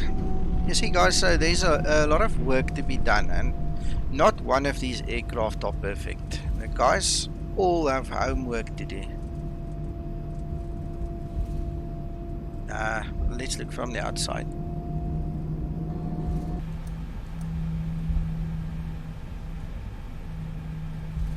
Sentinel, yeah, the replay is a bit of a problem, but the guys said that they are looking into it and fixing it, so I don't care. It's like the weather radar on the flight factor. They also said they're looking into it. I speak to Andre Bello from JarDesign quite a lot, and he assures me they're working on it, and I have no reason to mistrust him, whereas the flight factor guys are running incognito. Nobody knows what they're doing and when they're going to do it and everything, and it's kind of frustrating talking to them. I've never had to speak to anybody on the Toliss side.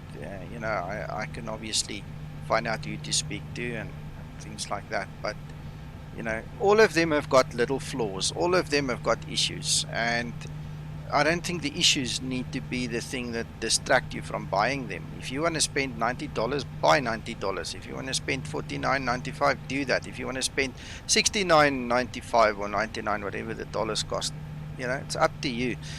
I just thought that today will be the day that I fly all three and show you guys what it looks like. I've mentioned a whole bunch of negative things about all of them. But the one that excites me the most at this point in time is the JarDesign, because it's complete. It really is a complete aircraft. There need to be a depth that comes now in the systems, but it doesn't mean it's not complete, and it doesn't mean that you can't fly it and that you can't enjoy it. Same with flight factor. Just because it doesn't have a weather radar, I mean, the water effects in the flight factor is much better on the windscreen than they are in the JarDesign. But the JarDesign does not only come with water effects, it also comes with icing effects on the wings and on the windscreens. You know, so you can throw stories to and fro. As a flight simmer, all I want is a system that works. It's something that I can trust, that can take me from point A to point B. On the FMC there, or the MCDU, there are 3 pages that you fill in. All 3 of the aircraft have got those 3 pages, and they all can be filled in. So I don't see why people have to get nasty, you know. At the end of the day, it's a personal choice what you buy and what you fly. But I think I've proven today that they all 3 are capable of doing that much.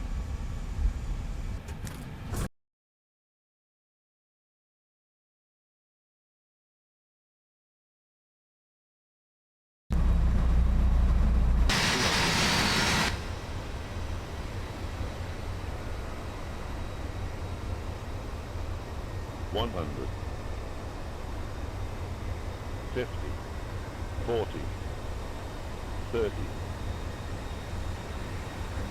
$20.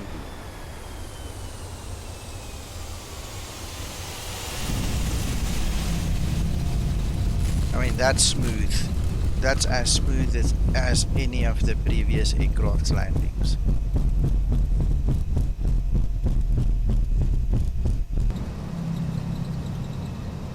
$500, I think I need to take some screenshots. $400,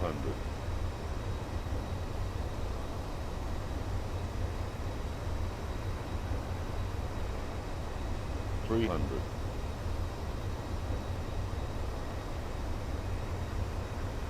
Yep. $200,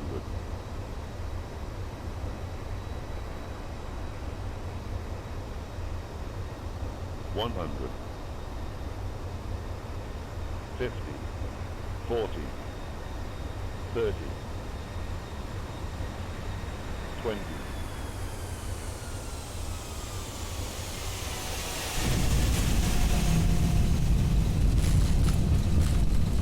I love it. I absolutely love it.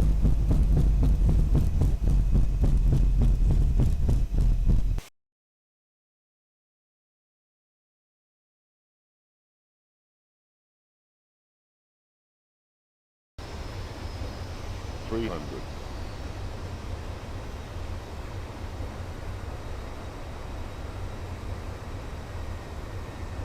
$200,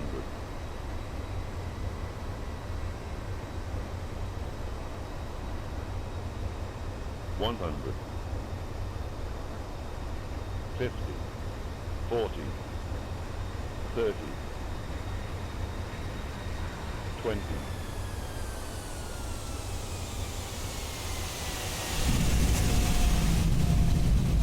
Flavio, it's my pleasure, my friend. I hope you understand where I come from, and I hope that you enjoy all the aircraft that you have. That's my sincere wish.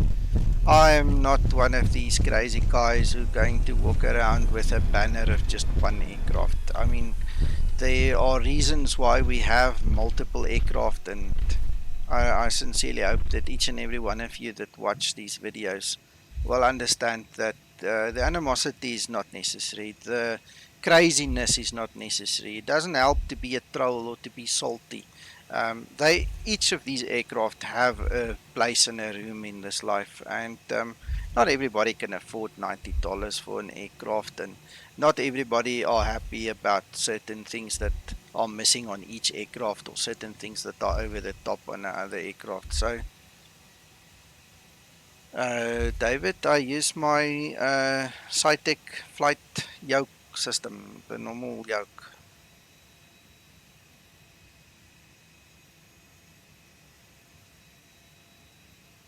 Okay, questions, guys. Any questions? Throw me with some questions or suggestions or something. You know, this is a good time to talk a little bit.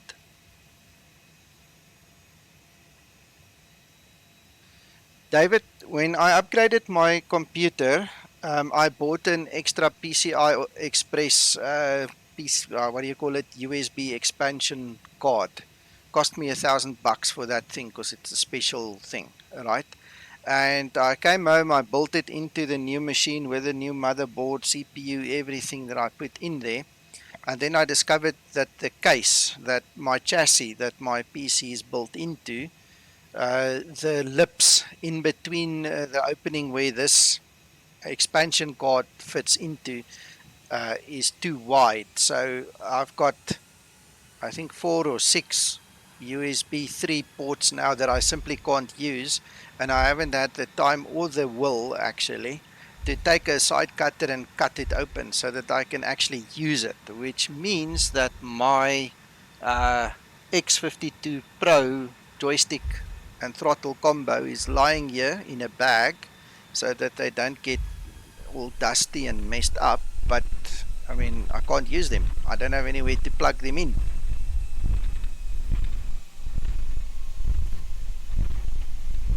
Joshua, I use X-Life. I can actually switch that on for you to show you. X-Life. I hope it doesn't crash the sim. X-Life is also from JarDesign. You get 2 versions. You get the free version and then you get the paid version. My version that I use is the free version.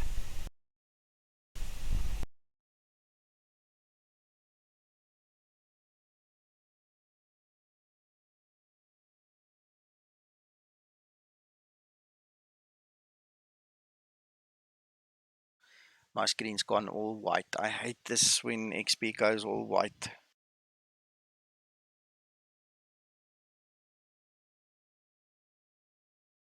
See, the hard drive is still spinning. We'll give it a minute.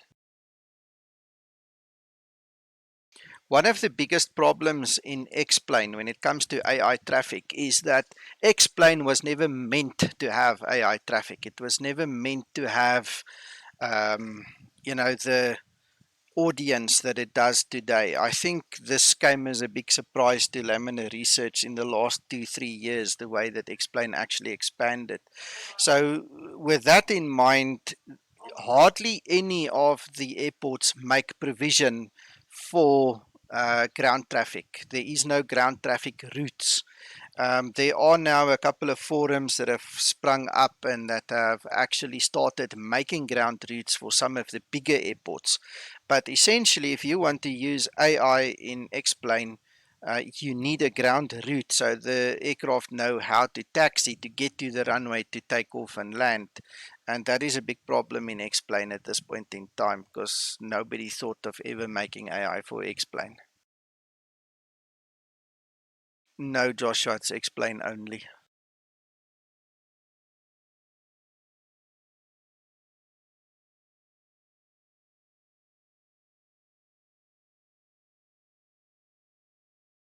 my explainers crashed, so that's why you guys see this different screen all of a sudden. I've just gone back to the previous screen.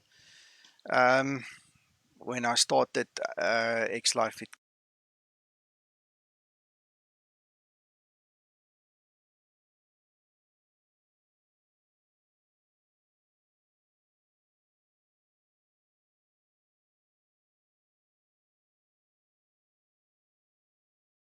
ultimate traffic live for P3D. If you Google, then you will actually get some freeware models as well. I don't know them, but I'm pretty sure you will. Okay, David, bye bye. We'll talk later.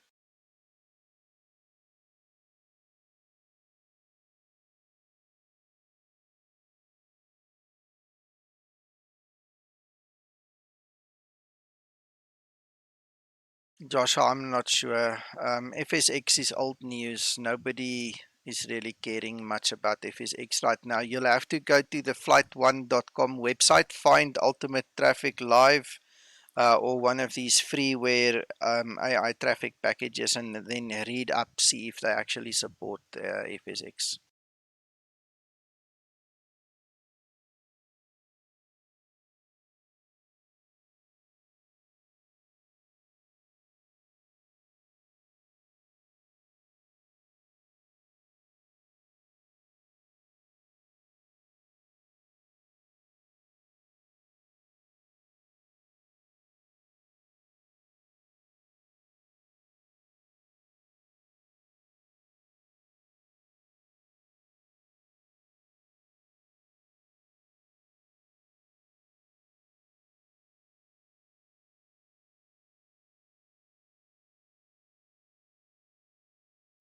Any other questions, guys?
Sentinel, yes.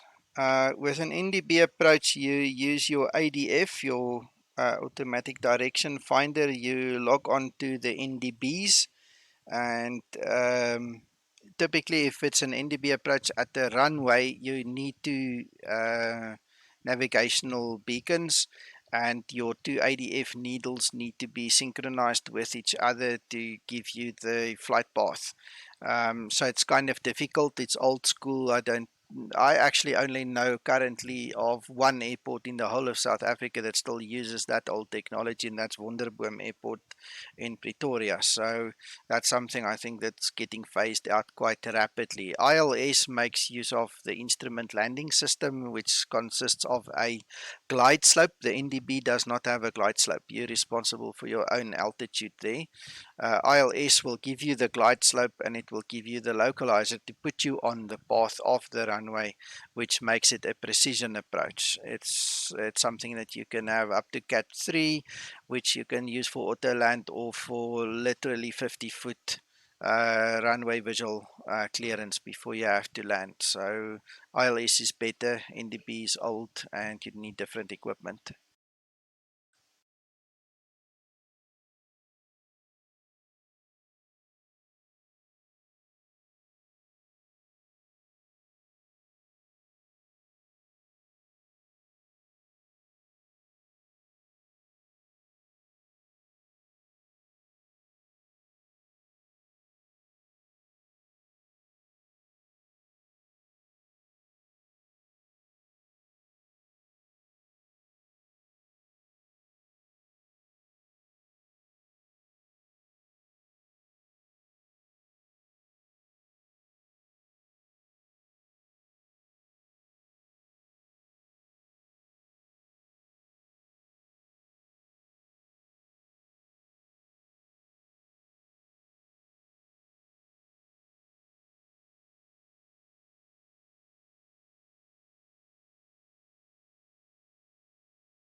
That GS is your glide slope. So if you're running an RNAV approach, I usually put it on. I switch it on for the simple reason that I want the aircraft to follow the RNAV. If you recall in the flight factor side of this today's videos after that we flew, that thing didn't follow the glide slope of the RNAV. I still don't know why. I'll figure it out, but that's typically what's going to happen if you use the Zebo and you don't put the glide slope on. It's not going to follow the glide slope down on the RNAV.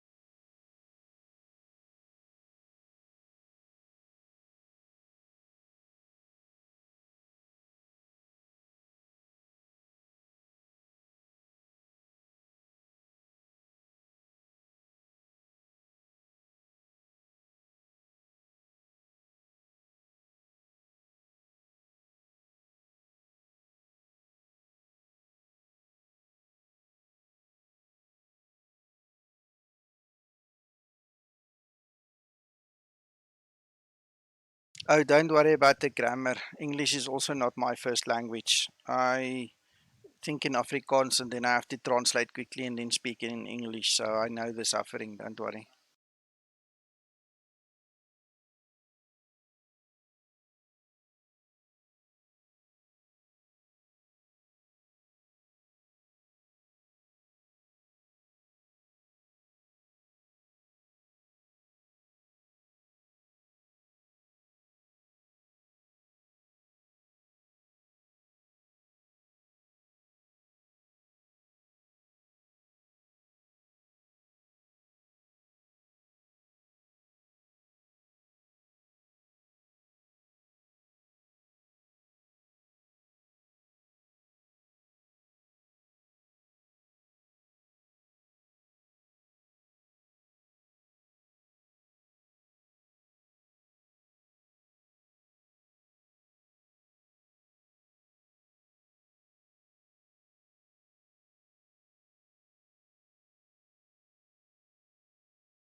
Flavio, no.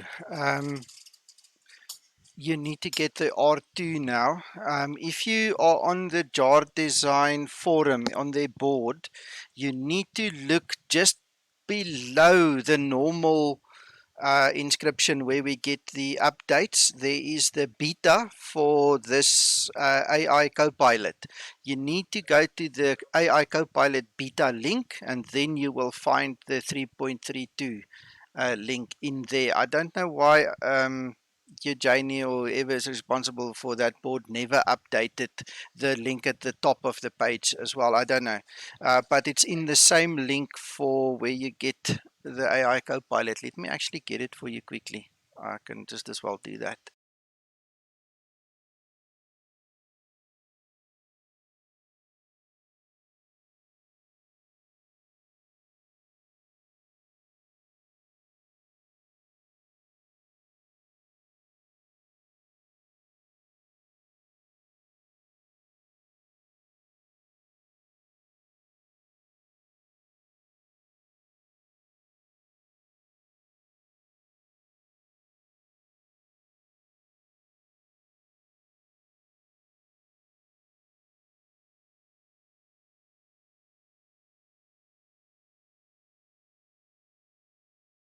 There you go. That's the link. I think I just pressed the wrong button. So if I do repeat myself, sorry. But yeah, you need to go to this link. You'll get the Copilot, and you'll see there's an 11_332 zip for the latest jar that I flew just now.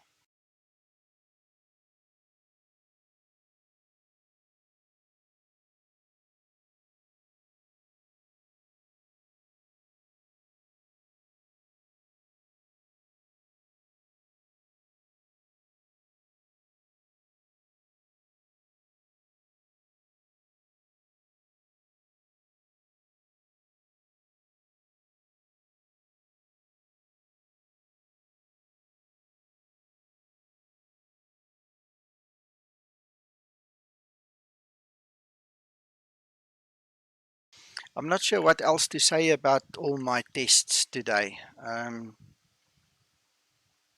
hope you guys understand what I tried to accomplish. You're each free to buy your own aircraft. I just don't want saltiness between the followers of each brand. You know, that's, to me, that's just silly. We each have something that we like, and we each have something that we hate. Each aircraft, you know, needs work. So within all that reason, I think I've given a lot of food for thought. And if there's anything you guys would like to add, now's the time, because I also need to run. I need to get going. It was lovely being here most of the day already, but it's after 3 p.m. this side, and I haven't really seen my family, so I need to make a plan to get going.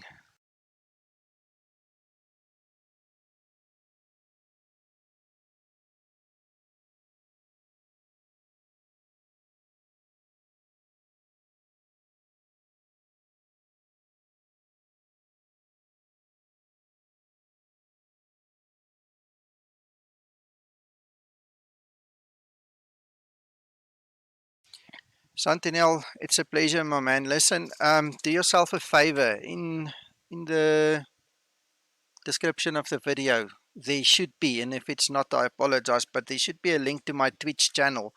During the week, and whenever I feel like just messing around, I actually um, stream on Twitch as well. So you're welcome to join me there. I just felt from the beginning that I'm going to use YouTube as my showcase. I don't want just any stream on here, and I don't want just any YouTube video on here. You know, this must be a special place, and I try and keep it that way. So all the messing around and the silliness and the weirdness usually goes to Twitch. So feel free to join me there. Hey? You can subscribe to the channel and get your notifications. Just remember to switch them on, and then you'll see when I'm there. I mean, I have probably streamed 5 streams in the past week on there. I just really don't feel like clogging up my YouTube channel. Saturday is special for me. That's my YouTube day. So if you want to see me more, go to Twitch. You'll find me there lots more.